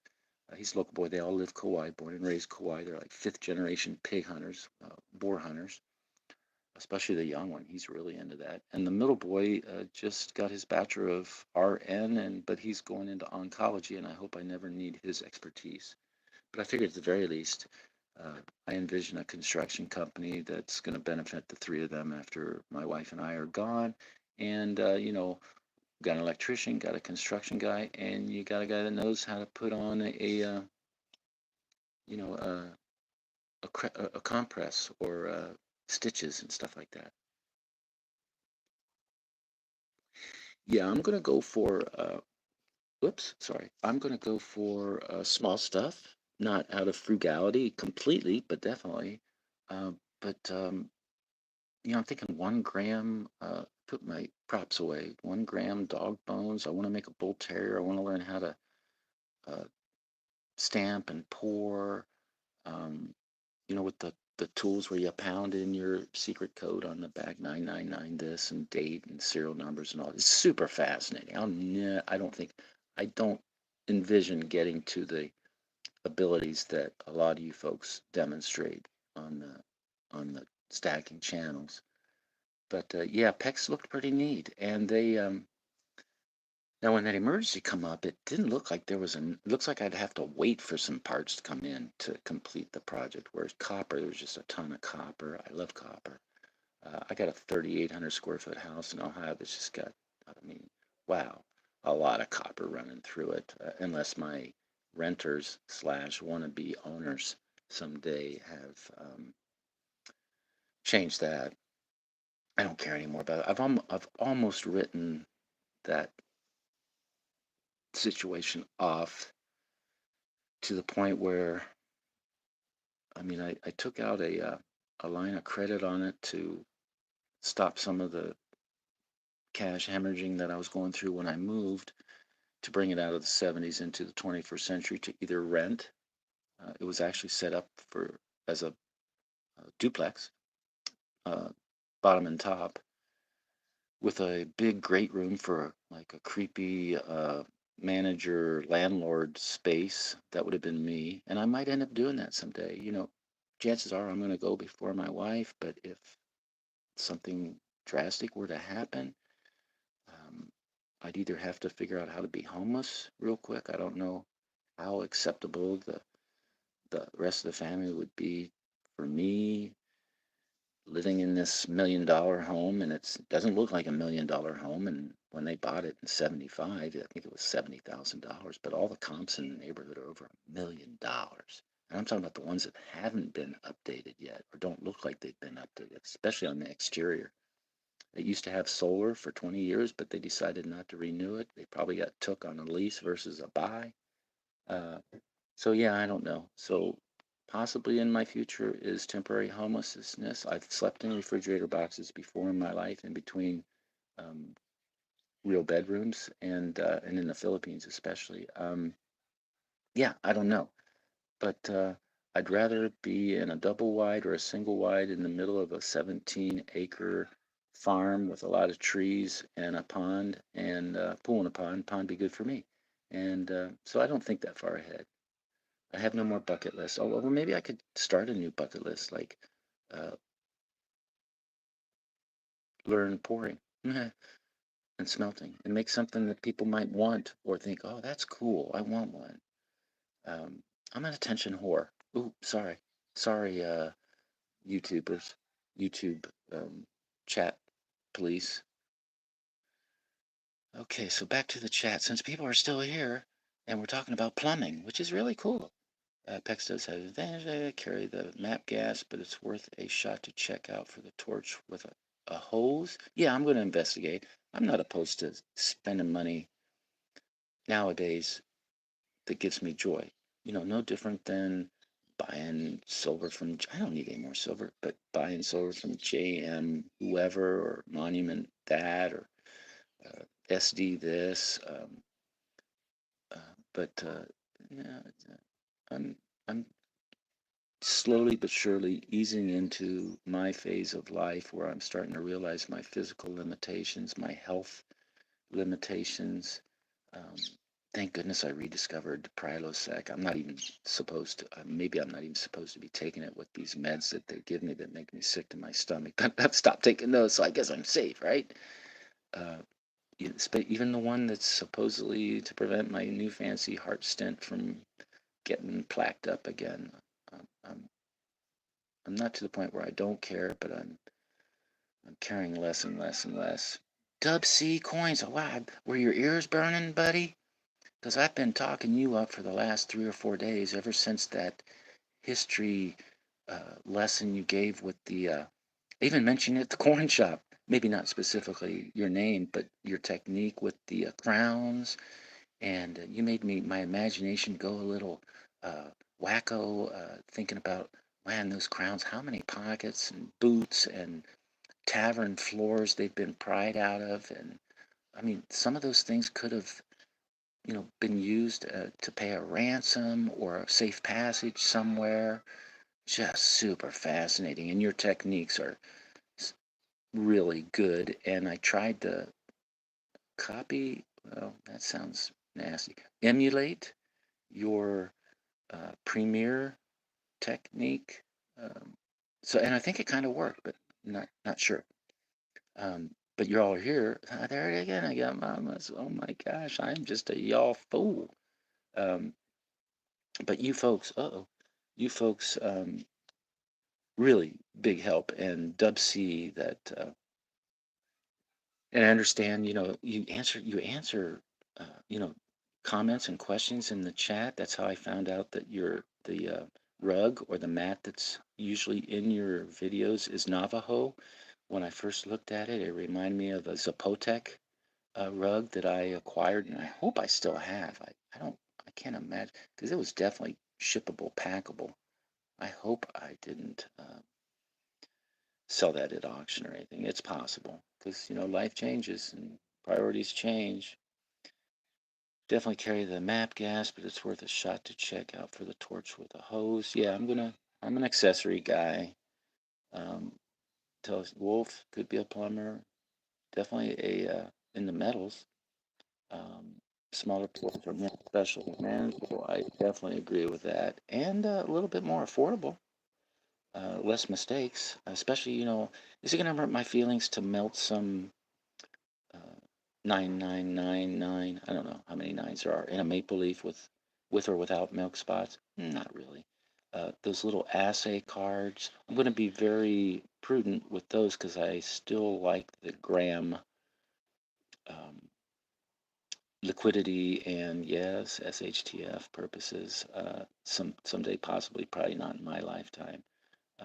Usage possibilities of them, but wow, I mean, it just seems really convenient. Take a little gram, melt it into liquid gram, pour it into something else, and let it cool off into a different shape of a gram, whether that's in a little milk bone dog biscuit or a real small uh, slab with that I can imprint the silhouette of a bull terrier. Uh, that'd probably just be for my enjoyment. I'm not sure anybody'd be interested in a bull terrier. Although I used to, you ever heard of Fimo clay? You don't have to have a kiln. You can cure it in your oven. I did halfway decent with some bull terrier statues on eBay. That was fun. I kind of helped it. It kind of helped pay for some of my bull terrier rescue expenses, which were really high. Um, Not at all. Liberty Bleeds helped my alternative energy guy install my new wood boiler last year. He used PEX to attach to the old lines. Wow, that's fascinating. Yeah, the attachment part and the connections is really good. And then I remember being excited when they came out with compression fittings because that was cool.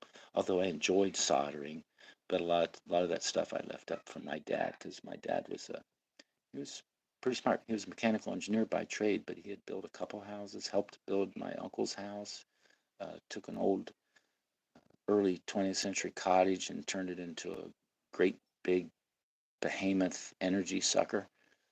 Um, yeah, that's cool. Hey, Zeus, Super Sleuth, he says with sunglasses and a thumbs up. Thank you for stopping by, friend.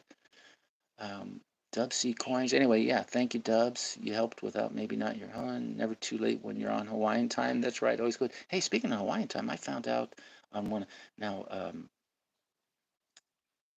Oh man, I think it was Average Joe, blue collar stacker, did a kind of like a food prep, food storage video just recently. I don't think it was a short either. Well, it turns out he said I might have been hallucinating. Flashbacks and stuff. I guess they're real. Um, I can't verify that. But he grew up in Hawaii, so that's cool. I didn't elaborate that, but eventually it'll come up maybe in a conversation. Mahalo Zoos. All right, look at the moderators doing all the work for me. I love it. All I got to do is talk and scroll. Well, when you're paying, well, then you were paying attention at Wolf. Yes, sir. I absolutely learn as much as I can so I can do it myself. I'm in the same camp, so to speak. Skills are invaluable no matter what happens. Yeah, I don't go into it. I did go into it when I was a prepper, and I would have considered my skills as being an organizer and a checklist maker and checker offer and anally retentive organizational guy. Not to mention, I knew a little bit about Pew Pew. I could not as much as my buddy Donald. He passed away too. Man, he was like the Daniel Boone of my county. He could shoot with a no scope, and his eyesight was good up until when I last saw him, and that was in 16. He didn't wear glasses. He started wearing using readers, but he could shoot the aerosol tip off of an aerosol can from, oh my gosh, I don't know, 100 feet at least. No sights, iron sights, open sights, just amazing. But I was a pretty decent shot and still was. I actually, when I switched to the new fancy inline muzzle loaders, CVA, I think I got super cheap because I was using an old Hawken, modern Hawken, not a flintlock, but a cap. And I mean, I harvested. I didn't even bother sighting it in. I harvested my first shot out of the box. Helped fill one of my freezers. Good stuff. Yeah, I was surprised. I was surprised. It doesn't seem like prepping is super popular subject. Um, kind of like politics and religion, I guess, in the stacking channels. But I have varied interests, and I have been a prepper since the Blizzard of '77, and back to Liberty and Wolf's conversation. Skill sets are valuable in any situation where a neighborhood or a group of like-minded individuals have to kind of circle the wagons. Uh, I'm not predicting that in the United States of America, but in my opinion, to deny the super remote possibility of something like that happening. Uh, you know, Even if you've never heard about what happened in New Orleans, and that could have scaled up after that. I forget what hurricane that was, Henry or I don't know, but the Astrodome fiasco, and yeah, so it is a remote possibility, and I understand that. I'm pretty realistic. I stopped taking Prilosec 2 and see of the long-term effect. I've heard about that. My niece has been taking Prilosec every day because on the package says don't take it for more than 14 winks, and I had gotten away from it. I had actually forgotten about Prilosec since I had my heart attack, and they fixed my valve and didn't need it. And I've gotten away from eating kimchi. Kimchi, especially if it's been fermented for like at least 10 days helps me. I'd heard it could help with heartburn, and it helped with mine, but I didn't start taking it until after I'd had my stent procedure. And I'm taking a medication. That thing just tears up my stomach. It could be nerves. It could be, who knows. Um, I'm still working on my PhD in self-diagnosed medical studies via Google University, but and I probably shouldn't be experimenting on myself, but I need to take one right now. I need to take a Prilosec now. And it's possible I'm having withdrawal from sugar. I've been limiting my sugar under 50 grams a day. Stop drinking apple juice, which is like drinking soda, just like drinking Coca-Cola almost. Uh, Vastly eliminating my white rice intake, vastly, which leaves me kind of always hungry. I had a spell there where I couldn't, and I'm almost ashamed to say that at 60 something, 55, 65 years old, I can't tell whether I'm hungry or not. Weird. I'm not I don't live to eat. I guess I just eat to live. But anyway, people are still here and I'm still talking. Hey, I appreciate that. So, uh, Dubsy, you couldn't appreciate me in the smallest infinitesimal fraction of what how I appreciate you and the knowledge that you just give out for free. Hey, want to learn something? Listen to me. Without saying that, that's cool. Uh, and I really like that rug, that Navajo rug, and your stories, your knowledge. And I'm probably older than you, but you sound like you are much more knowledgeable and wiser than me about probably 99% of any subject that we could come up with. I might be able to beat you on golf, at golf for sure. And I don't even play golf anymore, but I could nervous it around almost any golf course, uh, under 90. Uh, Maybe even just with two clubs, a 7 iron and a putter. Which we used to gamble doing that. I've played 9 holes putter only. It's fun. Glow in the dark balls. That's fun. And if my body allows me, I am going to try to get back into playing golf again. And I don't think I have to declare amateur status per se, but I'm going to just in case. And I'm going to become a 20 handicapper, no matter how much I got to close my eyes on the putting green to do it, legitimately, kind of, sort of. And I'm going to get some of the money back that the bandits that have taken from me in my past golf life. Because, when you're the assistant or especially if you're the head pro, you don't get shots. I don't care. I probably the best. I was somewhere between a 3 and a 5, uh, and I'd have to give shots to these guys that were probably 3 and 5 handicaps or even close to scratch, but they're getting. I got to give them 3, 4 shots aside. It's hard to win money like that. And then automatic presses. Oh my gosh, Nassau. Oh man.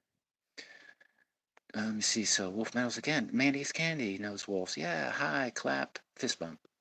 Dubsy Coins and Precious Metals says, yeah, really similar. Indigenous America, right? Yep. Yep.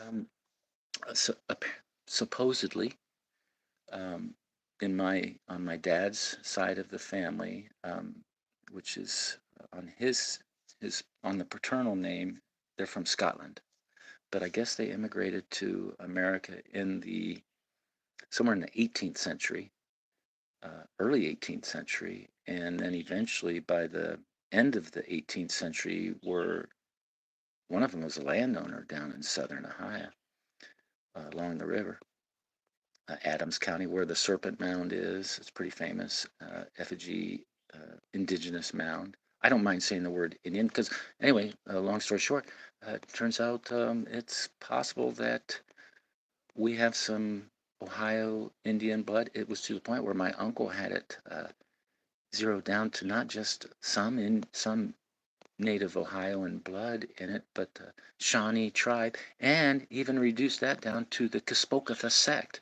which in my research was mostly around Chillicothe, Ohio, on a different river, not the Ohio River, but yeah. So and people have always asked me how do I get so dark? When I was growing up, there was 2 families in the neighborhood where myself and my 2 brothers, and then um, the Furies, were we were just dark, especially in the summer. Uh, some people say, oh, you got some Italian. Nope. Uh, there was that y'all again. I know, man. I don't know. I got issues. Oh, hey, there's a new name, Chad Michael. Bullion is boring. I like rare coins personally. I don't blame you, Chad. And after time, I don't know if bullion got boring to me, but it seemed more like work as opposed to coming across while I was looking for bullion, uh, coming across neat stuff. So, and then now, since I've been hanging out with you folks, or as some people might say, y'all, um, I've noticed that, wow, collecting is, I think it's maybe it's an instinct. Maybe it's not just an instinct in people that do bullion, uh, but as humans.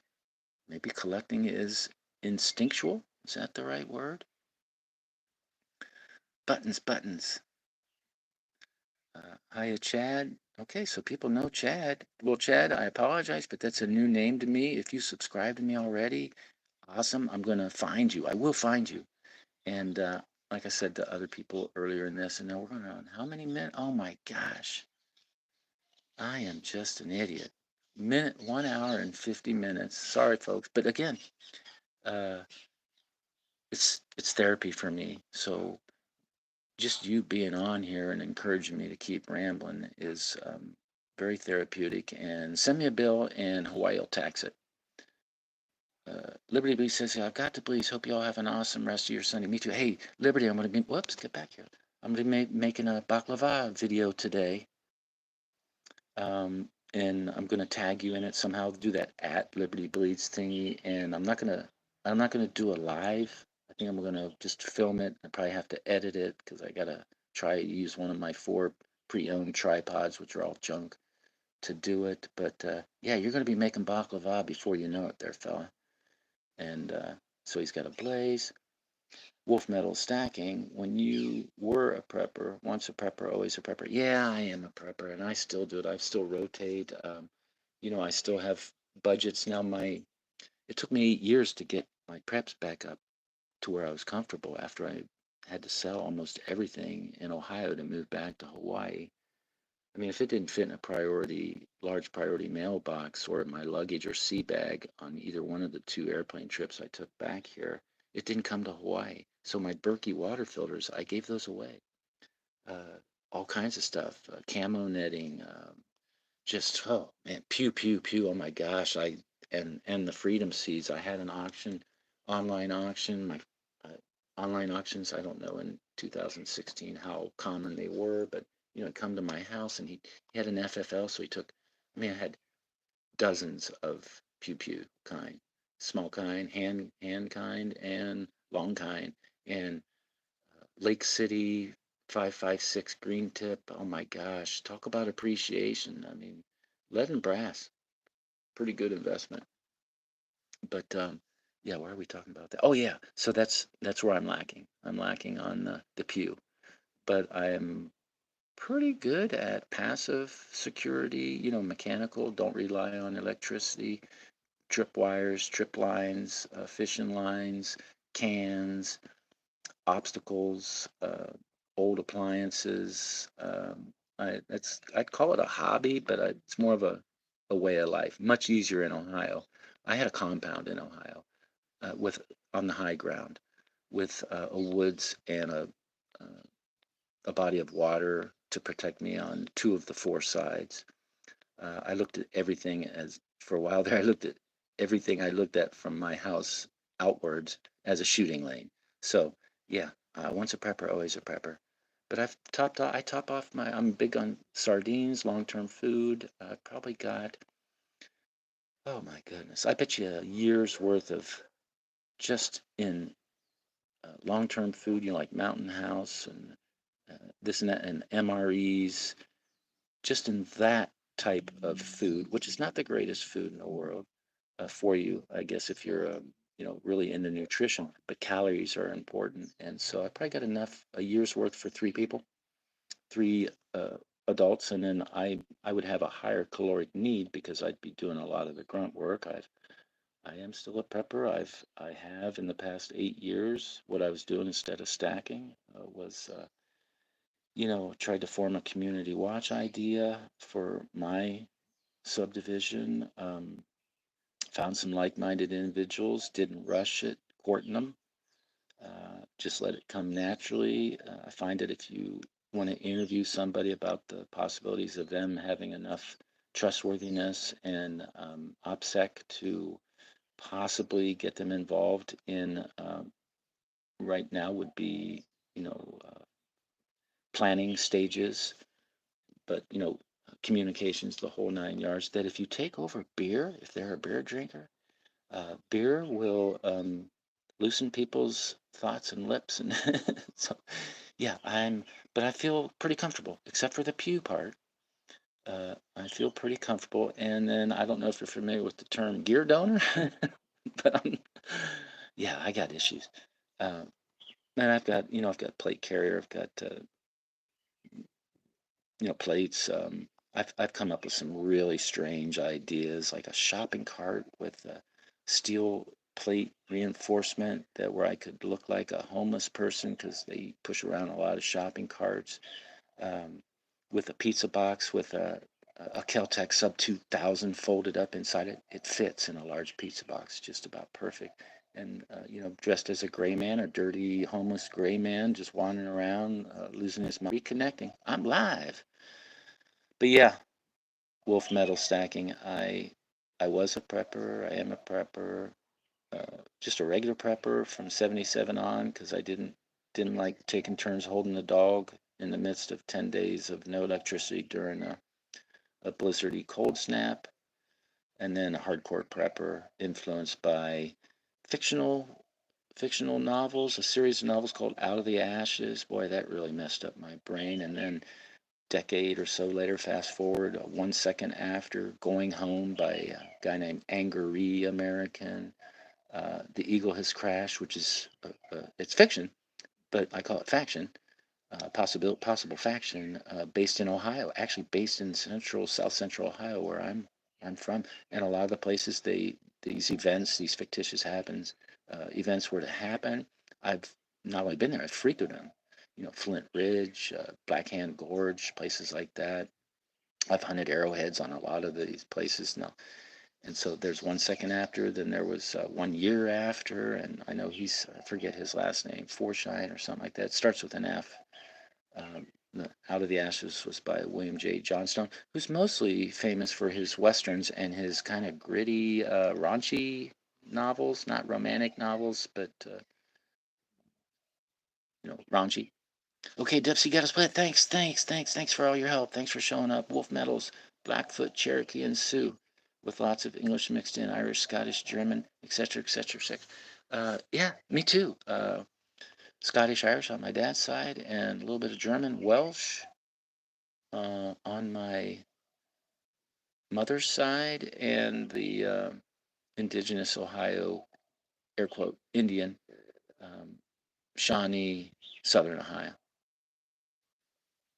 Prepper since before Y2K. Yeah, I was a hardcore prepper before Y2K, but Y2K, um, not so much Y2K as much as 9/11 and the Patriot Act. Gracias, amigo. De nada, my friend. Ole pelekia. That means no trouble. They don't actually have words for thank you in Hawaiian, but no pelekia means no trouble. Got a split. Thanks, Silver Suit. You're welcome. I'll have to look into that. That sounds like a good read. Yeah, the Out of the Ashes. If you're still here, the Out of the Ashes. It's out there. The beginning one is just great. The first one, Out of the Ashes. It's great. And that's where I got a lot of ideas. And some of these, I learned about this little portable shovel. It's a hand shovel. It's called a You Dig It from Going Home. And then there was this called Grilly Kit. Now I've kept this stuff. I've got two or three of those. You Dig It tools. The Grilly Put, that's cool. It's very portable, because, get out the door bags, 72-hour assault bags, bug out bags. Weight's important. I used to practice just, you know, walking around doing what I needed to do with 45 pounds on my back. Um, and when I go hunting down on the Ohio River, I'd be I'd be handing my pack down to somebody in the boat. So, they'd get it. And what the heck you got in here? I said, well, all kinds of stuff. What if I got to walk home? Walk home? You're 100 miles from home. Well, maybe I won't be able to find a horse on the way. So, yeah, be prepared. I was a Boy Scout, and that was our motto. So it looks like I've run out of chat. Somebody said ciao. All right, yeah, that's what is ciao? Is that Italian? So I think I'm all caught up. But thank you, Chad Mitchell. I don't think I've missed anybody, especially the names that are not as familiar to me as others. Uh, Wolf, I'm going to check you out. Hopefully you have content, but if you don't, no worries. And if I subscribe to you and you don't want subscribers, no worries. But I think you and I have a few things in common. We could probably have a decent discussion in real life. And this is one of the benefits. There's stacking channel community benefits. I get to talk about stuff that I've never really talked about in real life, except rare occasions over the last 30, 35 years or whatever. So I really appreciate it. And I appreciate that other people appreciate anonymity, because I think that goes along with prepping. Um, I think if I were to have a tagline, it would be when I talk about stack what you can, when you can, while you can, where you can, at the best price you can, without neglecting other priorities, investments, and obligations. The priorities for me would be long term. Like I said, spent the last 8 years up until the last 4 months from now, when I discovered you folks, um, getting my preps back up in order. Security, food, implements, tools, skills.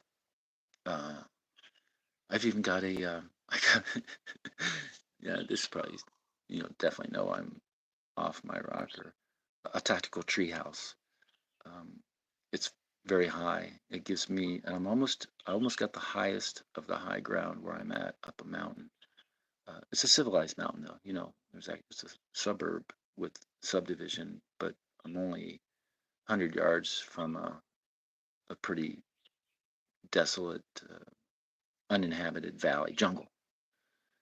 And but I got a huge mango tree, and those things are pretty sturdy until the branches start rotting. And it's real thick, and so yeah, thank goodness I did it while my body was still acceptable to physical labor, although I feel like it's just temporary. But yeah, I got a tactical tree house, shooting lanes. I actually have some pits dug. Now, whether I'll turn them into a punji pit or not, I don't know, but I do have a very susceptible flank. Um, but I felt like I've alleviated some of that risk by venturing out under the guise of, hey, what do you think about a neighborhood watch? Did you hear about the coop house that got broken into? They stole a bunch of their jewelry. They got into their jealousy windows, so on and so forth. No, not interested. No, not interested. Well, hey, would you be interested in supporting my efforts to get our councilman to put some speed bumps on our street? Because, we got all these kupuna walking around 4 o'clock in the morning, 4:30 in the morning with their fancy little fluorescent stripes and lights, but it's dangerous. People flying up the street. You'd be interested in that? No, no, no, go away. But eventually, over time, 8 years worth of canvassing, and I would always use mango season, or especially lychee season, harvest season, to make those rounds, because you show up at somebody's house in Hawaii with a 5-gallon bucket full of already bagged up, you know, two pound bags of lychee, fresh lychee or mangoes. Yeah, you're kind of like an instant friend. It'll at least give you an extra 3 minutes to run your neighborhood watch. And I mean, it's kind of, again, I learned a lot of these techniques out of books like Out of the Ashes, Going Home, Coming Home, Enforcing Home. It's a series. Angery American, Angery. I think he's got an online presence. 1 second after, learned quite a bit of there. Um, Egoless Crash. And throughout these books, gold and silver and the concept of real money and starting a new country within a country, the tri-states, Idaho, whatever those states up there by Idaho. But Out of the Ashes starts going off the deep end towards the end. Not zombies, but nuclear fallout, percussions and repercussions. Um, it's a very long series. I don't know how many, maybe 40 some volumes. I've got most of them, and it turns out those paperbacks that I've got, uh, people like to spend big money on some of them. but they're hard to come by. But I know they are available, and some of them I didn't bother getting because I figured out Kindle. So that was kind of cool. If you can't find a book anywhere for sale, a real book, made out of paper and stuff. Um, Oops, excuse me. Anyway, long story short, it gets a little uh, eccentric. How's that? Uh, Wolf Male Sex. I have to look at it. Sounds like a good read. Yeah, I definitely look for it then. Yeah. It's especially for prepping tips and ideas and kind of like making your home. This isn't a pretty severe incident that might happen though. It might is a possibility, remote or not. Making your home already look looted, making your home already look like it's been inspected by whoever's inspecting for dead bodies and stuff. I think during Katrina, that was the hurricane, they were marking people's homes with a circle and an X and numbers to supposedly signify that this has been checked by whatever enforcement, acronym group checked it out. And they would, the numbers and the signs would equate to, yeah, this has been checked, 2 dead bodies found, removed, stuff like that. And so I thought that was a great idea.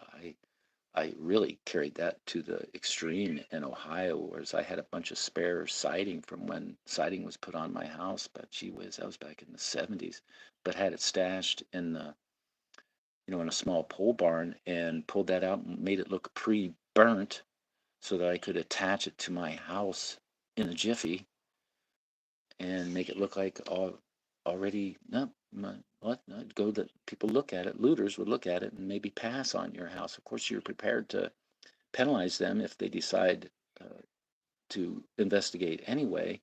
But even kept, I'd replace an exterior door. I'd keep the old one so that I could make it look like, throw it out in the front yard. Old appliances. I didn't pitch those things. I'd use them for security measures, hidey holes, and also as props to make it look like, oh, somebody has already been through and prepared the rest of the house beyond the front picture window after I flung something out the picture window to make it look like it, or actually in to make it look like someone had already thrown a bunch, broken the window and already breached it. So those are good ideas. Super extreme, probably never going to happen, but probably to me kind of rhymes with possibility. Never know. Yeah, that's good. So Going Home's a good one, the Going Home series. And of course, 1 second after, that's more of an EMP based um, cause. I forget, I think the Eagle has crashed is more of an economic collapse theme, catalyst, start of the story. I've got about I don't know, maybe I'm up to 200,000 words. I've been slowly but surely writing my own SHTF novel, fiction, factional, where I'm the protagonist. It's pretty cool. Um, whether that'll come into fruition, I had no idea. Probably not. But I've kept that stuff, old-fashioned paper and pencil. All right, got a split. Dub C, CFI. Definitely look for that then. I didn't know it at the time, but my father started me off with a good base, taught me carpentry, masonry, plumbing, and minor electrical. Over the years, I've added what I can. Exactly, Wolf. That's how I got my probably introduction to that kind of stuff. Just kind of watching and fetching to, hey, hold this. Why I do this. Um, and then when my father passed away in late 2012,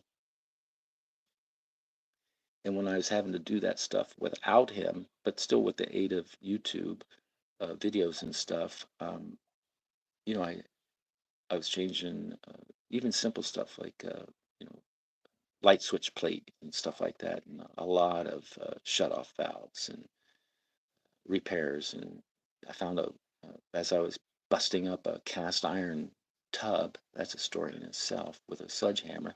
I found a hidden room, part of the old cottage that my dad added on to, turn just a small 2-story cottage into a behemoth. So yeah, that father son kind of practical teaching method, which didn't seem like to me, it didn't seem like classroom learning. Uh, it didn't take attendance other than, sit here, stand there, hold that. Yeah, good stuff. Yeah, my dad was pretty much a genius, especially when it came to mechanical engineering. Um, he used to design machines that made stuff for Boeing, um, Teichmann, Timken, uh, gee whiz, Owens, Illinois, which was glass, TV tubes plus glass. It was all kinds of different companies. And eventually he ended up teaching it at a college, but he didn't have a college degree. And he worked there long enough to get emeritus status. So it was pretty cool. And tenure. So that's good. So anybody else here besides me? It looks like possibly three, 2 hours and 10 minutes. I think I've taken up enough time. I think I've covered all the chat. I want to thank everybody that attended, contributed, spoke in Spanish, uh, talked about heritage. We talked, good conversation for me. I really appreciate it. Um, I think what I'm going to do is I'm going to take a break. I'm going to take a Prilosec, see if that gives me some relief. I'm pretty miserable at the moment. Um, I haven't been taking anything orally for pain, but I've been using my 7.5 lidocaine miracle cream. It does help. I've been using some non-back injuries too, my shoulders, uh, my knees. Yeah, because I think I can get more. And they gave me two of these things. Pretty advanced little dispenser where you got to turn a dial on the bottom. It comes up a hole at the top, and then yeah, good stuff. But I'm going to make a baklava video. I'm not going to do it live because I kind of feel guilty for going on and on and on and on. Wolf's still there. Hey, buddy. Uh, you're awesome. I'm definitely going to click on your. Oh, can I do it now? Oh, I wonder if I can I make that. Let me see it. There we go. A lot of times, as an observer, you can click on these special links that people provide, and you can subscribe during a live. That's really convenient. I've gotten. Now I know somebody said I got 38 subscriptions off this. No, I'd get 38 subscriptions, but in reverse, I would be subscribing on every one of those links, especially if they're on like Salvate Metals chat or Dub C or Liberties um, live. Really cool stuff. And then in the comments, I click, click, click, click, click, click, click, click, click. I don't know how many subscriptions I have. I know it's a chore to keep up with them, and a lot of them, most of them are precious metals, but some of them are slightly political. Some of them just found a guy that I used to follow back when I got kicked off of, or I'm sorry, uninvited from being on Facebook and Twitter, it was called back then. I was into airing my grievances publicly. I did memes. It's good fun. I have some pretty I have a nasty streak to me, especially when it comes to freedom, other people's freedom, even not just mine. Because the lockdown, it didn't really phase me too much. It influenced me to take my Social Security early. I just thought this is a sign. Might as well. I can't even tell you if I got any of that stimulus money that's going on. Yeah, it does help. It does help, Wolf. But yeah, so we got a lot in common. The mentorship from our father when it came to trades type stuff. I've still got a bunch of my dad's. I did ship my dad's Craftsman. Now, in 2016 and 17, when you used U.S. Priority Mail Large, first of all, it was half as cheap as it is now. But people were under the impression that there was no weight limit, but there actually was. And I think on a large, it was 70 pounds. It was in real small print on the box, and it might still be on the new boxes. But I paid attention to that stuff. But I kept a lot of my dad's real craftsman tools, from the '60s, the kind that one time my dad went to Sears, bought a wrench of some sort, told the guy, "I'm probably going to break this," because he even told him, "I'm going to try to break it on purpose because It's the only way you can get a particular job done. And the guy said, "Oh, don't worry about it. Just bring it back and we'll give you a new one." My dad took it home. He did what he said he was going to do, and he broke it and took it back, and he got a new one. I don't know which particular wrench or tool that was, but yeah, Craftsman's cool. I love the old Craftsman toolboxes. I've got 3 or 4 or 5 or 6 here that I've accumulated since I've come here. Um, they're neat. They're good. And the red sliding Craftsman tool, I'm gonna call it like a toolbox, standing toolbox with the really cool sliding drawers. My father had one of those, and now it's mine. Uh, and that's I use those for hiding in plain sight, which I've probably learned through my fictional prepper reading. A coffee can with a few old various nuts and bolts and tacks and nails and screws, and you got about a layer of an inch on the bottom. You put in your Crown Royal bag or bank bag or whatever non-plastic bag with whatever it is you're trying to hide in plain sight. They stick that in, then have a string attached to it or a paracord and fill it up with nuts and bolts and do that 5 or 6 or 12 times. You can make it look organized or unorganized in a tool room, and most of your common thieves and even looters in an extreme prepper type imaginational situation, they're going to bypass that stuff. Old Craftsman is the best. They've dropped in quality over there. They sure have. I'm not even sure they're made in America anymore. But my mom worked at Sears for a little while. I remember that was when their jingle was Sears has everything, and my mom would say, "And they even have me." That was cool. Um, well, yeah, Wolf Metal Stacking. You are the best, dude. Brah, brada, brother. Thank you so much. I need it. I need the therapy. Send me a bill. Hawaii will tax it. No worries. Matter of fact, just thinking about it, we're probably gonna get a tax bill. At least I am. I ain't got much else to say. I can tell you that the difference between plastic ammo boxes, even if they have a neat little tray that holds 4 of them really nice, they're not bull terrier proof, as you can see by that handle, but definitely metal is better. Monster boxes are very cool, but man, they're heavy. And the older you get, the heavier they get, even though they don't hold any more than 500 ounces. But man, they're heavy. I'm trying to figure out a new strategy. I like the monster box, but I think I'm going to have to break that thing up into smaller increments before I either hide in plain sight or I don't think I'm going to put this. This is going to be my emergency above ground emergency stuff. So if I ever need to venture out into a world that is turned upside down, and if precious metals have the benefit that some people might imagine uh, the possibility of being. I'm not so much interested in the barter aspect because I wouldn't need to barter at a during something like that. Maybe trade for a pew pew without having to resort to becoming a scrounger for gear donors, which is pretty extreme. But everything I do in my life is for my wife and her mom now, and I I can't imagine anything that would prevent me from doing whatever it takes, even my salvation, which I don't think is in danger, not my beliefs. Once saved, always saved by the blood of Christ, and I know that can put people off when you talk about that, so I don't talk about it too much. But I witness when I can. I don't proselytize. But yeah, man, these things are heavy. Matter of fact, right about the 2 weeks before I had my heart attack, that's when I discovered the YouTube channel stacking community.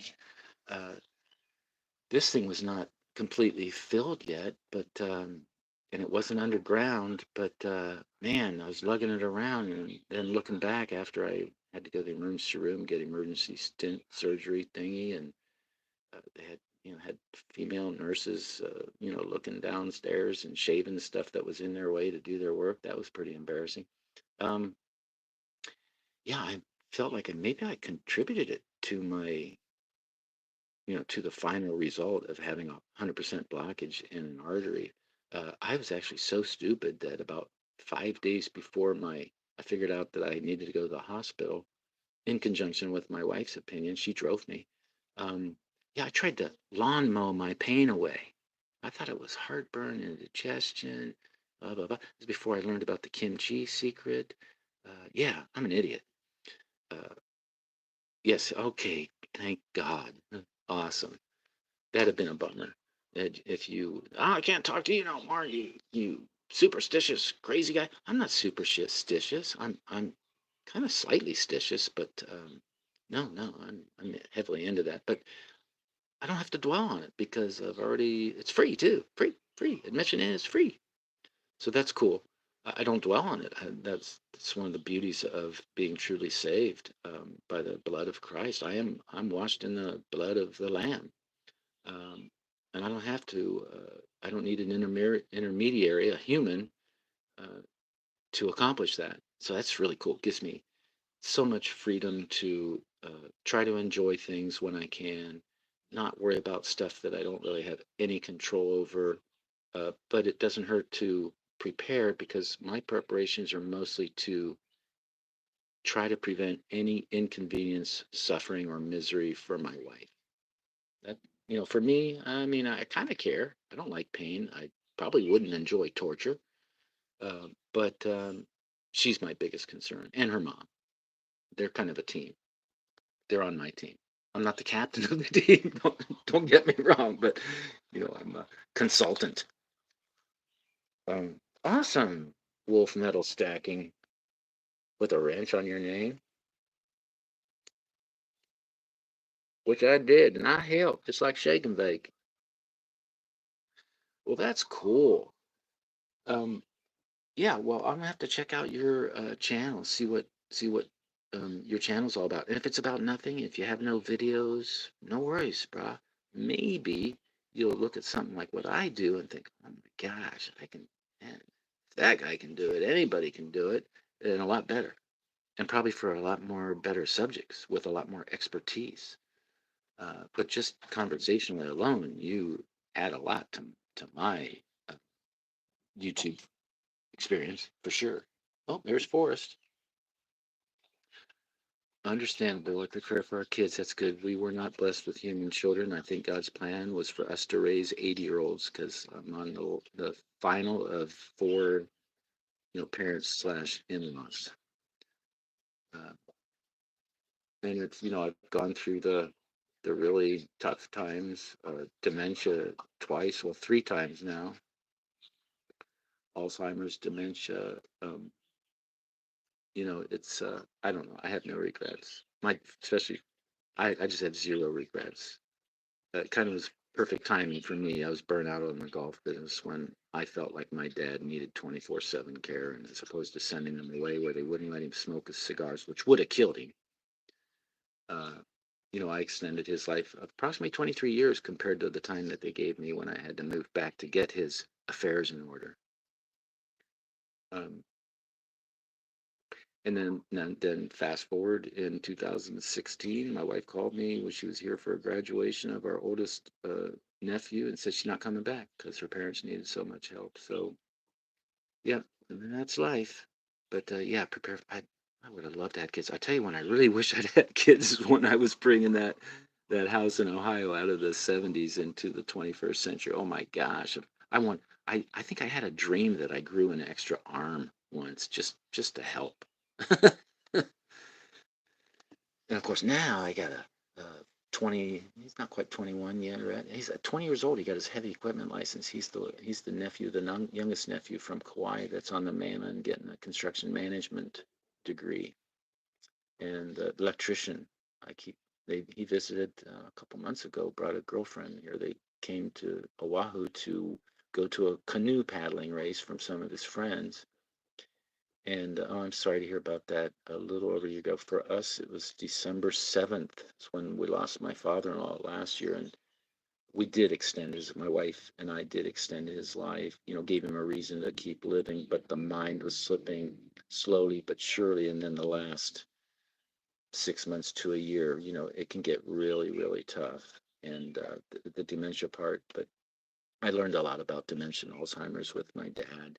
And I'd have to I'd have to share my opinions and what I called rules because I was the caregiver. So my older brother, my surviving brother, he's 7 years older than me, would come over and I'd heard him before things got more important to pay attention to what you say to a patient with Alzheimer's/dementia. You don't walk in and say, "Hey, you know who I am? He's your son, right? You're his son." You don't do that. Say, "Hey, Dad, it's me, Christopher, your son. How you doing?" That's much better. I remember one day I was cutting my dad's hair, and I used to play with his beard. I'd make him look like a pirate, like Fu Manchu's.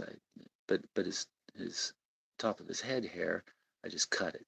And his dad was a barber back when haircuts were a quarter. Shaving a haircut 2 bits. His dad was born in 1895, raised 5 boys in the midst of the Depression on a barber living. Um, and so I just got done finishing cutting his hair, and then I would pretend to put this, lilac sweet smelling stuff on there, and then I'd talcum powder it using a brush out of his father's old barber kit, which turned out to be a pretty nice humidor. I didn't know. And when I was done, I'd give him a gentle massage and temple massages and shoulder massages and his biceps and stuff. And when I was done one day, he goes, "Oh man, that's that felt great. You're a good brother."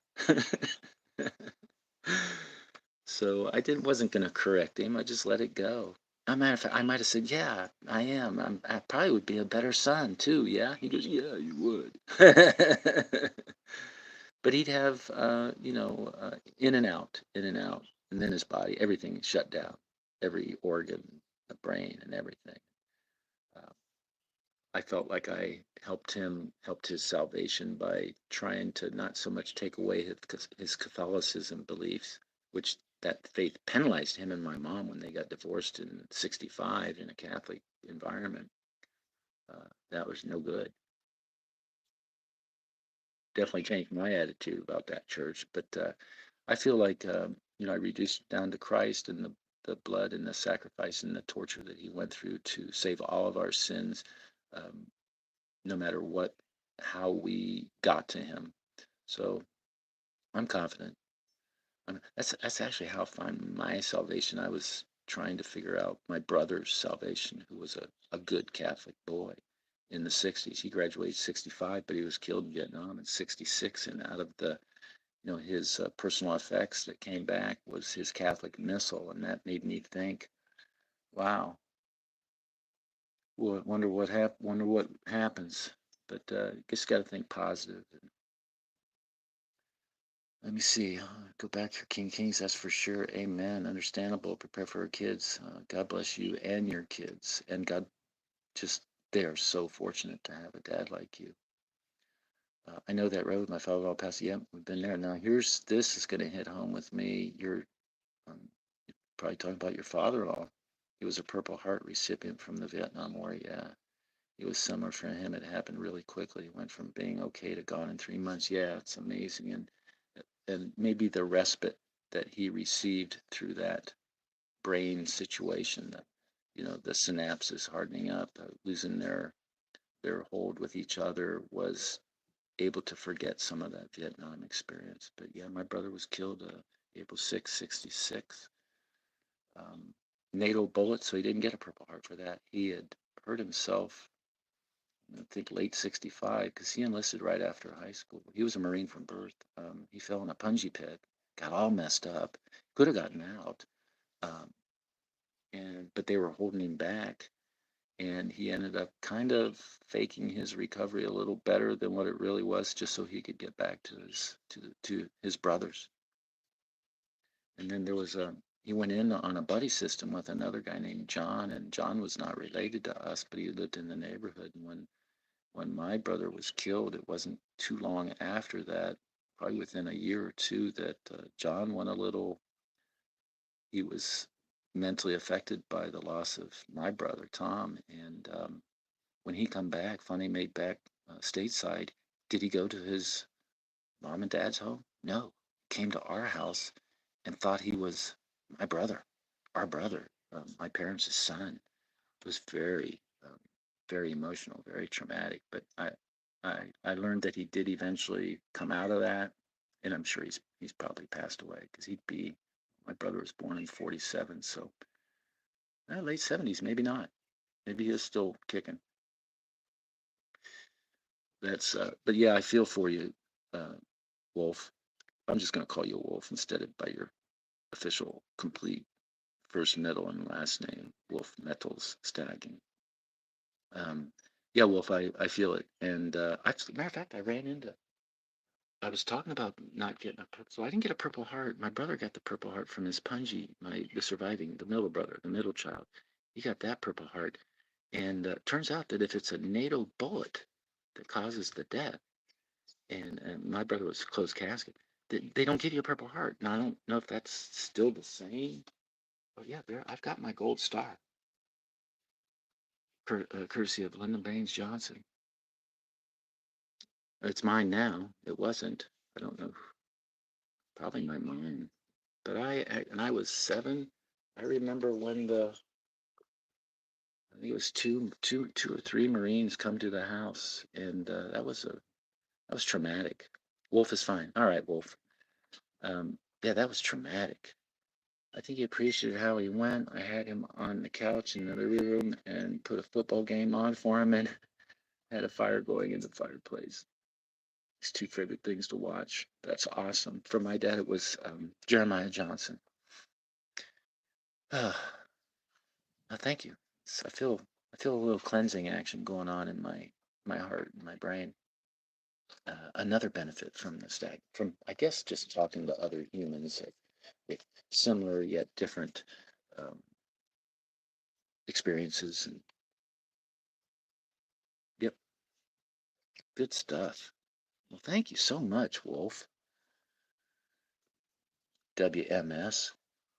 Um, well, we're going on 2.5 hours. I think my record is 2 hours and 48 or 58 minutes. I know you got way better things than to do, so listen to me ramble. But I do kind of get on today. I got to bake some baklava. I'm gonna wait until my wife and her mom go to on the other side of the Ko'olau Mountains to the windward side of Oahu and visit my father-in-law, who was a Marine for about I think he was a Marine for 4 years. I think in the before Vietnam. So I think he got out in 61. So he might have been in from 55 to either 55 to 59 or 56 to 60. Cheaper than the therapist. Heck yeah. But you don't have to worry about the Hawaii tax in your therapy. I'm going to get a tax bill, I'm sure. Um, but yeah, my father, and then he got out of the Marines, met my mother-in-law. My wife was born not too long after that. Um, we don't talk about that part. And you know, less than 9 months after they got married. And well, I love her. Um, but and then got a job at the post office. Very cool. Good for him. Good for my mother-in-law. Good evening, everyone. There's Blister and Barnacle's Adventures. Man, you do a lot of bike riding there, fella. I really love those neighborhoods you tool around in. Hey, Blister and Barnacle's Adventures, that's Wolf. He's in the blue. He got the blueprint in his name. Real good guy. Real good. Good to see you too, virtually, kind of, sort of.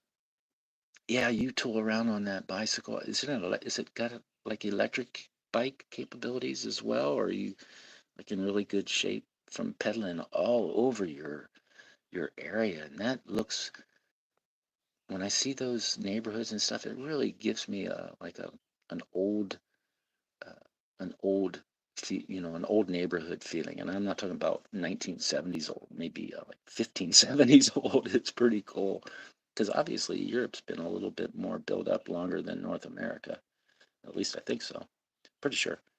Um, but yeah, you got some really cool shorts, short and sweet, and it's a nice break in the action because I don't bicycle. They say it's like riding a bike. You don't forget. I don't know about that. Especially on the hills, around the hills where I live, I'd probably hurt myself. Yes, it's electric. That's cool. I toyed with the idea of getting some kind of an electric something or other, but got a really dramatic 1.1 mile, really steep hill. Um, BBA Afternoon Brethren across the pond. That's right. Oh, that's a good abbreviation of Blister and Barnacle's Adventures. BBA. Yeah, I was talking about I don't really have a bucket list, but I kind of do have a wish list. I think part of my preps that Wolf and I were talking about and others was I'd love to have a Kawasaki KLM dual sport. 250 would be fine for me. 650 I could probably handle. Um, but yeah, I have occasionally looked for those, and I've got a Fiat stack that I keep mainly not for emergencies, but mostly for in case there's bank runs. I'm not going to run to the bank. I'm going to run to the guy that's been advertising his motorcycle for the last 3 weeks or so, and it changes. I'm going to run to the farm that's only less than 2 miles from my house. Now, there is a big valley, jungle between me and them, so I'd have to, um, negotiate some regular streets to get there. But they've got a trailer. I've got the trailer hitch, and at that point, I don't have to worry about hooking up the lights. Trailer hitch and a donkey, maybe a couple goats, boy and a girl, possibly. Yeah, backhoe. I investigate. I try to keep current with not so much the prices of stuff like that, but the availability and whether they've sold or not. And I use Craigslist for that. Um, I guess that's like in planning, prepping. Yep, cool. So electric, yeah, I think that'd be neat. The charging aspects, because I have an old circuit board. Like for instance, I found a window air conditioner, and it's about a 15 by 15 room, and it does a great job. Only pulls 5 amps, so I don't have to worry about this 1972 uh, circuit box acting up, breaking, flipping those breakers. Hate that. Those portable ones that you can wheel around and plug in, those are all like 15 amps, and it's just too much of a taxing. But I wouldn't mind having an electric something with a portable solar charging station. Yeah, that'd be great. That's neat. But your travels are cool, and I know you'll say I don't have an accent, but compared to me, your accent's different from mine, and I just really enjoy it. I don't even know where in the UK you're at. I know my dad's grandmother was born in Ireland, um, County Cork, I think. My brother's been over there, and his daughter, my niece, and they took a bunch of photographs and tried to make me jealous. They actually offered to take me, but I'm not good at plane rides and or hanging out with my brother. I'm in Nottingham, Robin Hood Town. Well, that's cool. So is that England? England, yeah. Or yeah. I don't know. I get confused with UK this and all that. I know the difference between Ireland and Scotland and what I would call the mainland part of England. The Isle of Man, I see there's coins. Yes, England, fabulous. I know I've seen some videos with coins that come from the Isle of Man, and for some reason I was thinking, besides all the other stuff that Isle of Man is famous for, but I think there was a pretty famous recording studio back in the late 60s. Maybe Jimmy even recorded there, Jimi Hendrix. I'm not sure. Uh, but I don't know that much about Europe. I've been to parts of Asia. Uh, Philippines and Thailand, but that was courtesy of Uncle Sam when I was in the Navy. I didn't have any control over the itineraries. But yeah, Europe, I guess, do I regret not going to Europe, especially Ireland or Scotland, where my dad's side of the family is from Scotland? Um, Kind of, sort of, but I think I've done okay. I met a beautiful uh, Wahine last month, made 45 years for us.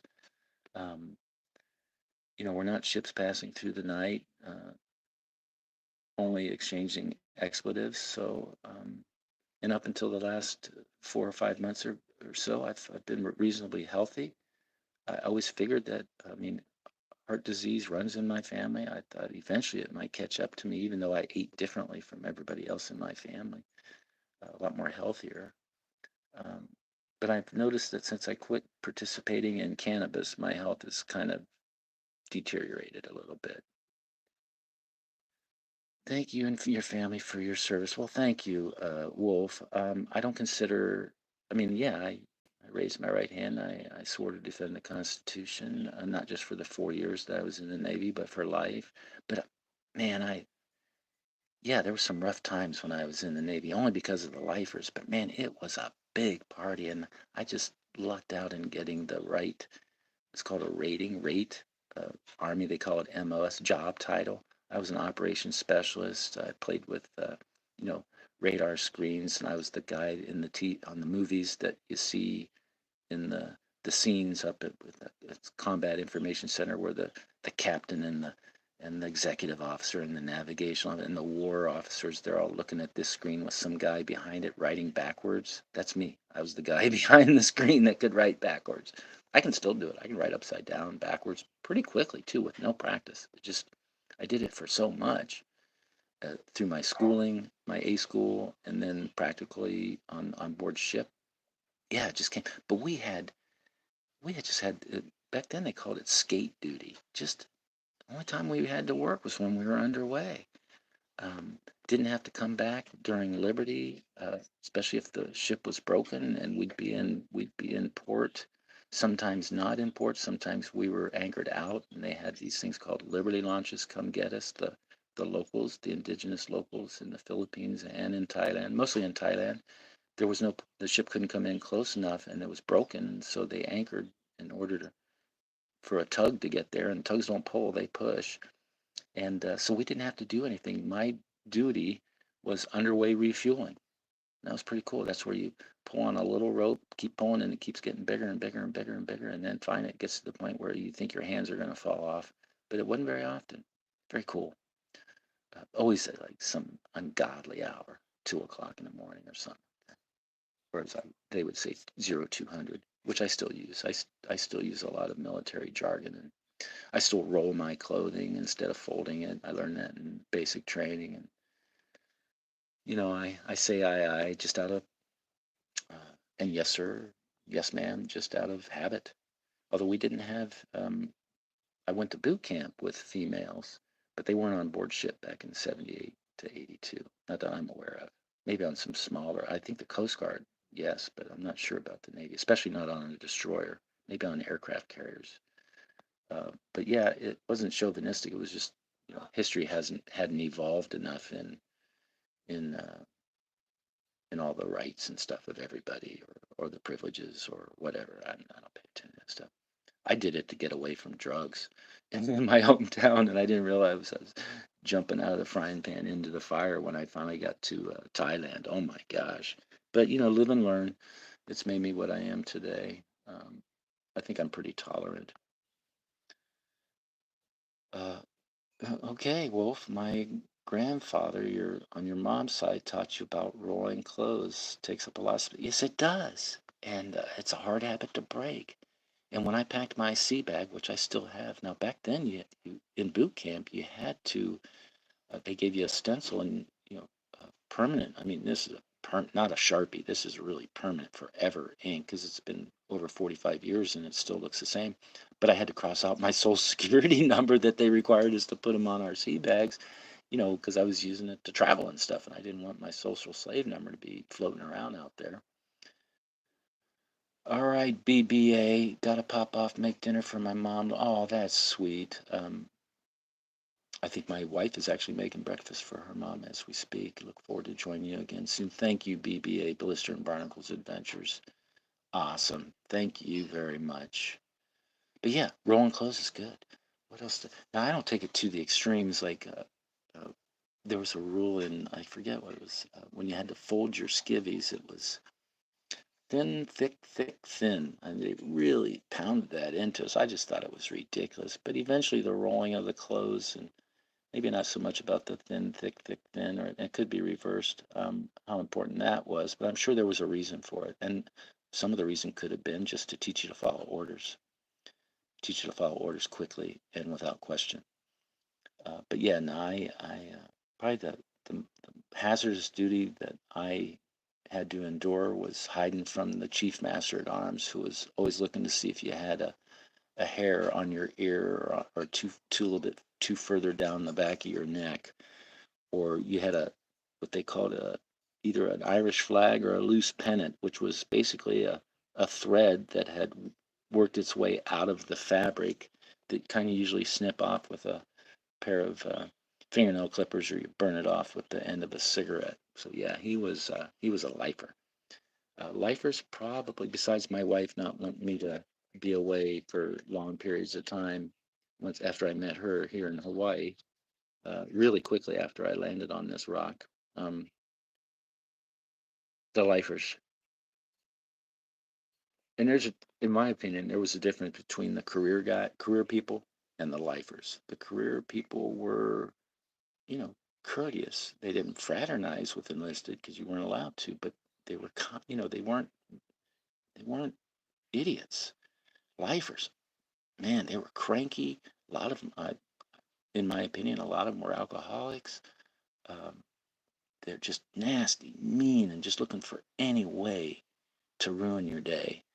Whereas the career guys, they seemed like they understood. They had a heart, and these weren't guys that came up through the enlisted ranks. A lot of them went to the academy. I know my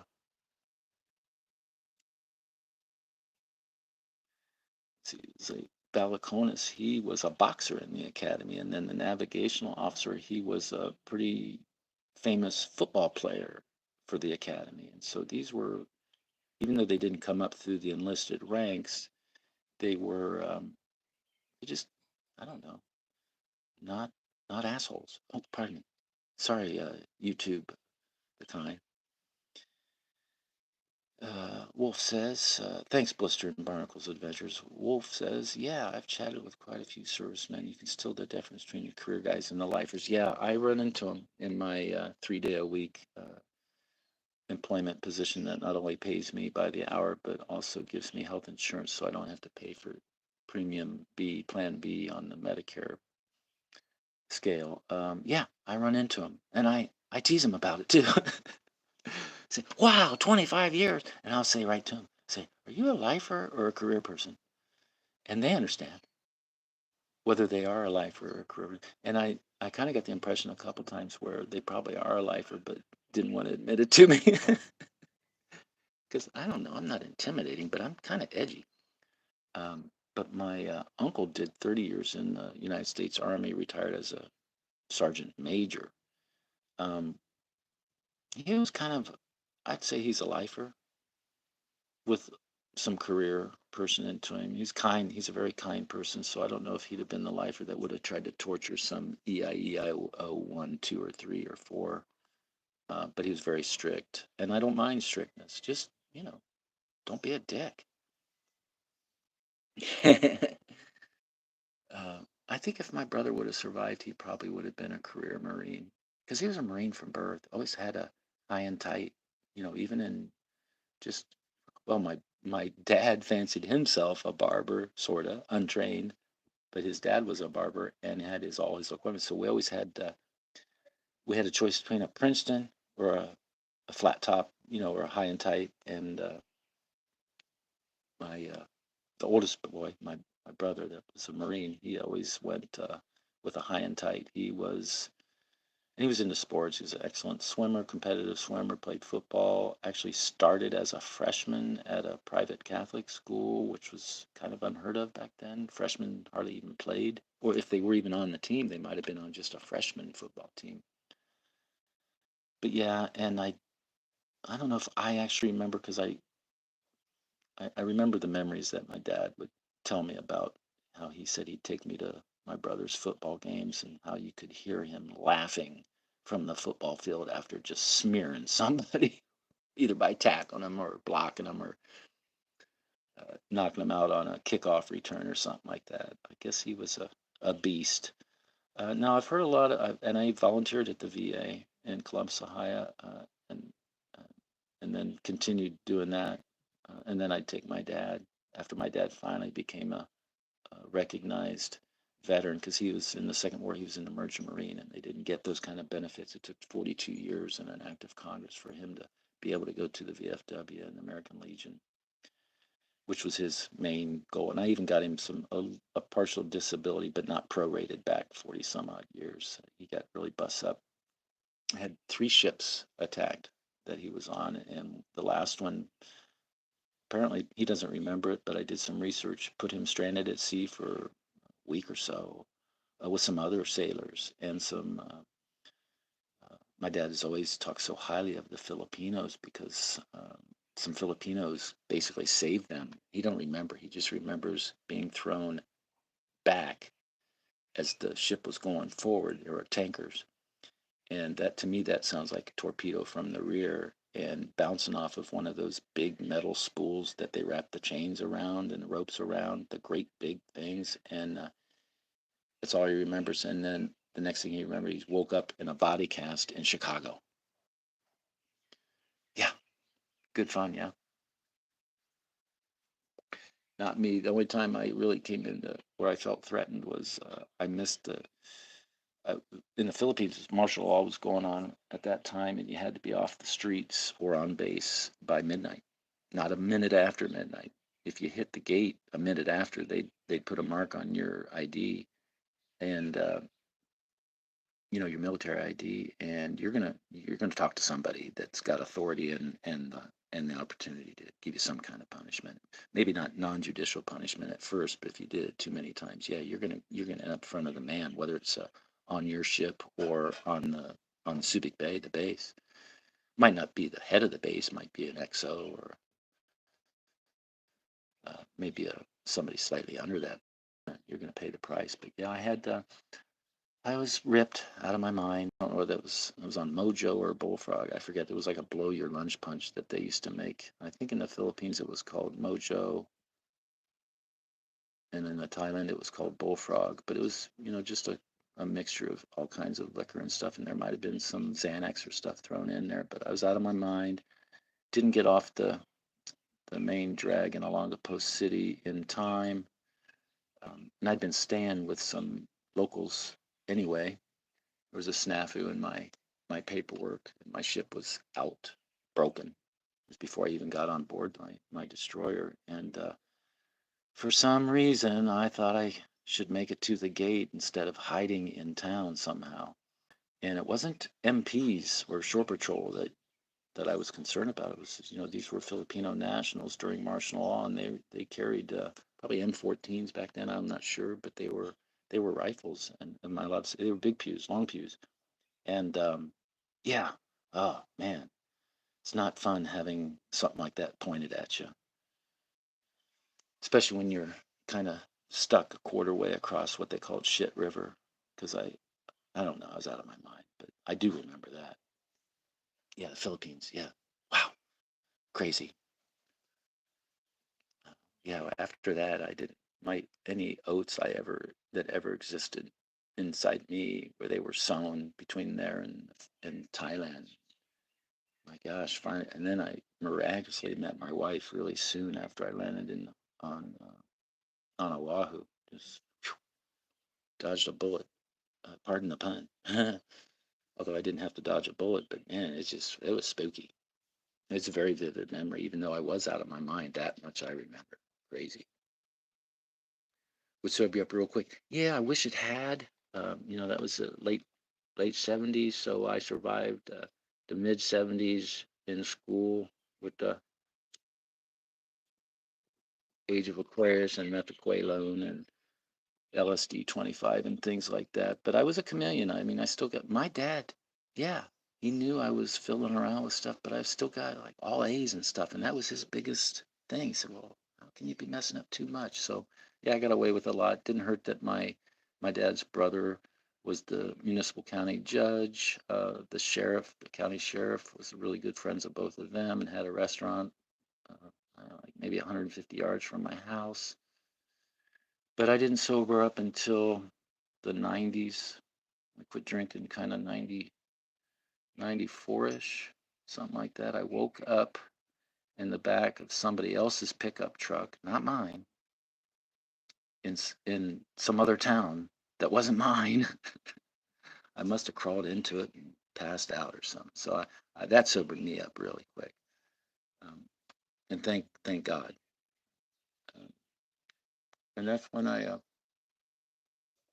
fortunately, not too long after that, I found something else to spend my money on instead of stuff and things and fancy cars and clothes and shoes and stuff. And that's when I discovered stacking a little later after that. So when I look at, when I was looking at what kind of money I was spending, which was relatively was a lot of money back then. Yeah, the price of silver and gold was like dirt cheap, but relative to what I was earning, it was a good bit. But I just looked at it like, wow, I could be literally pissing this money away or eating something and excreting it away and have nothing to show for it except for a temporary full belly and maybe some happy taste buds at the time. Same thing with fancy cars and stuff like that. So eventually I drove beaters. Now I made sure my wife had a good mechanically sound, fairly new car, and she still has an well, she finally has outgrown her desire to drive a neat car. She liked the Monte Carlo. She had a Monte Carlo, uh, I think in a 95, and then once it got a little less dependable, I took it over. By then it was a beater, a good looking beater. No one could tell it had 170,000 miles on it or whatever, and then got her into a relatively well priced, pre owned Monte Carlo Super Sport, white, both of them were white.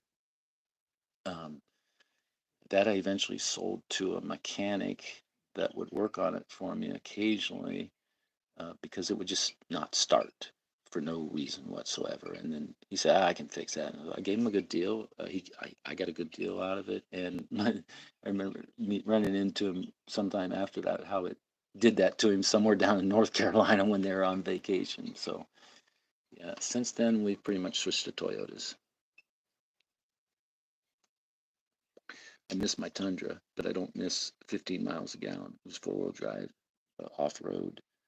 Got a lot of hunting done. That thing could 8 foot bed, man. I could carry uh, just all kinds of decoys, even a kayak with some decoys. It's just great, great, great tool. Wolf says, I was introduced to numismatics around 7 or 8 years old. Wow. Yeah, I guess I was too, but not in a numismatic kind of way. I don't think I learned the word numismatic until I was an adult. But my dad, I guess, kind of half collected. He knew to hang on to silver coins. Now, a lot of that stuff he got ripped off when he was still able to live by himself before I was needed to kind of help him with the physical stuff and not so much and the security stuff. But yeah, pretty sure he probably had a lot more than I eventually found. I still have a lot of that stuff, and I'm convinced that I have some barber dimes and quarters that he got through his dad, who got them from being a barber. I think that's kind of neat. Uh, Now he wasn't the pulling teeth kind of barber, I don't think, but he was definitely the red and white uh, swirling barber sign out front. And, I mean, he must have been. I guess apparently he cut the hair of the governor of Ohio. My dad was born in his house. He didn't go to the hospital, and it wasn't far from kind of like downtown Columbus, Ohio, where the Capitol building was and where all the big wigs and his brother was an assistant attorney general, kind of put the finger on some corrupt stuff that was going on and was exiled out of that high up political arena and ended up becoming just had a small office in an itsy bitsy town that eventually my father ended up buying into a place there. And then my parents were divorced, so I was able to, uh, my dad was my full-time parent. I was a latchkey kid for most of my childhood, but yeah, and then he had run for common pleas once or twice, judge, but eventually he was appointed by governor of Ohio, who had heard stories about my grandfather, my Uncle Bob's dad, and how he used to cut hair for one of the previous guys. I forget the name of the governor that my grandfather cut the hair of, and it might have been more than one. But so yeah, so it went full circle. So eventually appointed a municipal judgeship, and kept it until he retired because no one ever ran against him. And that governor's name was Gilligan. And so that was pretty interesting. But the barber dimes and quarters that I have, I'm convinced that they at least came, you know, hand-me-downs from my dad. But I remember him, kind of vaguely remember him saying, "Your grandpa gave me this, and he had to work, 18 hours a day cutting people's hair, and support me and your uncles, and yeah." Well, I hope I don't become one of them old people like really talented at laying the guilt down. Of course, I have no kids to put it on.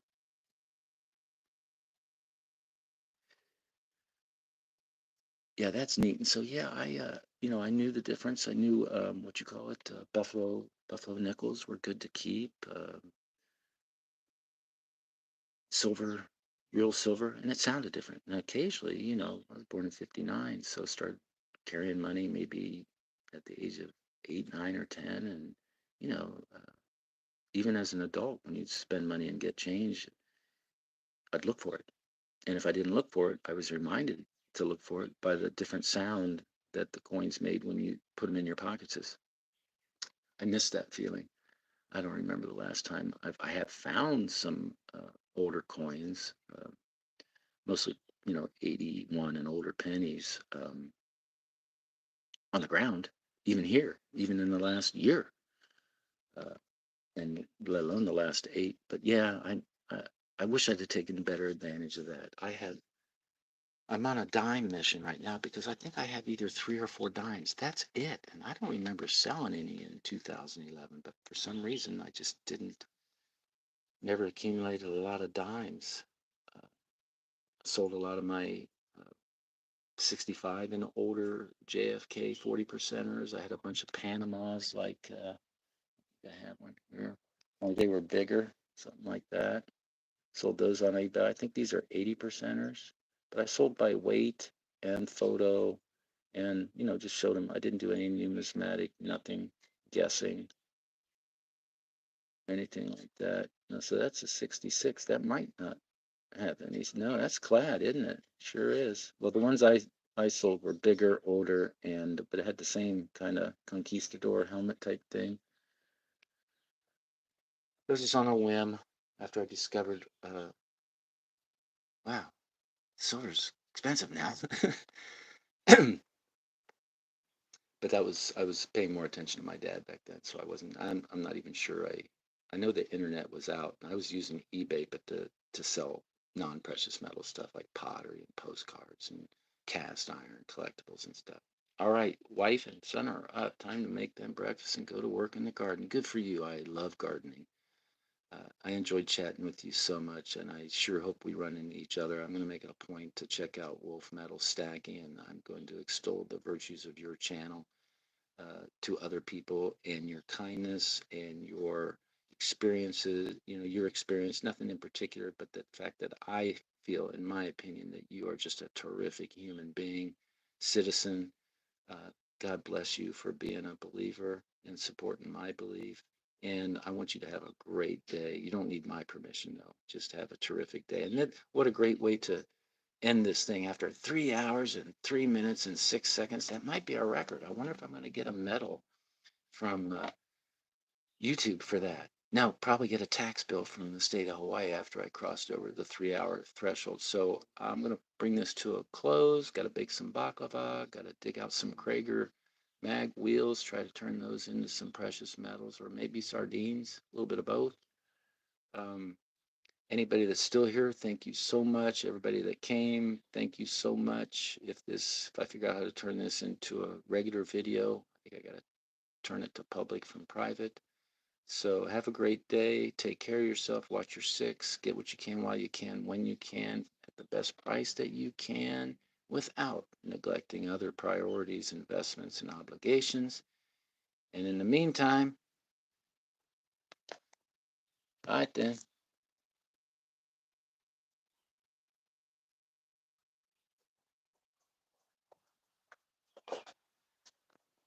Hey, babe.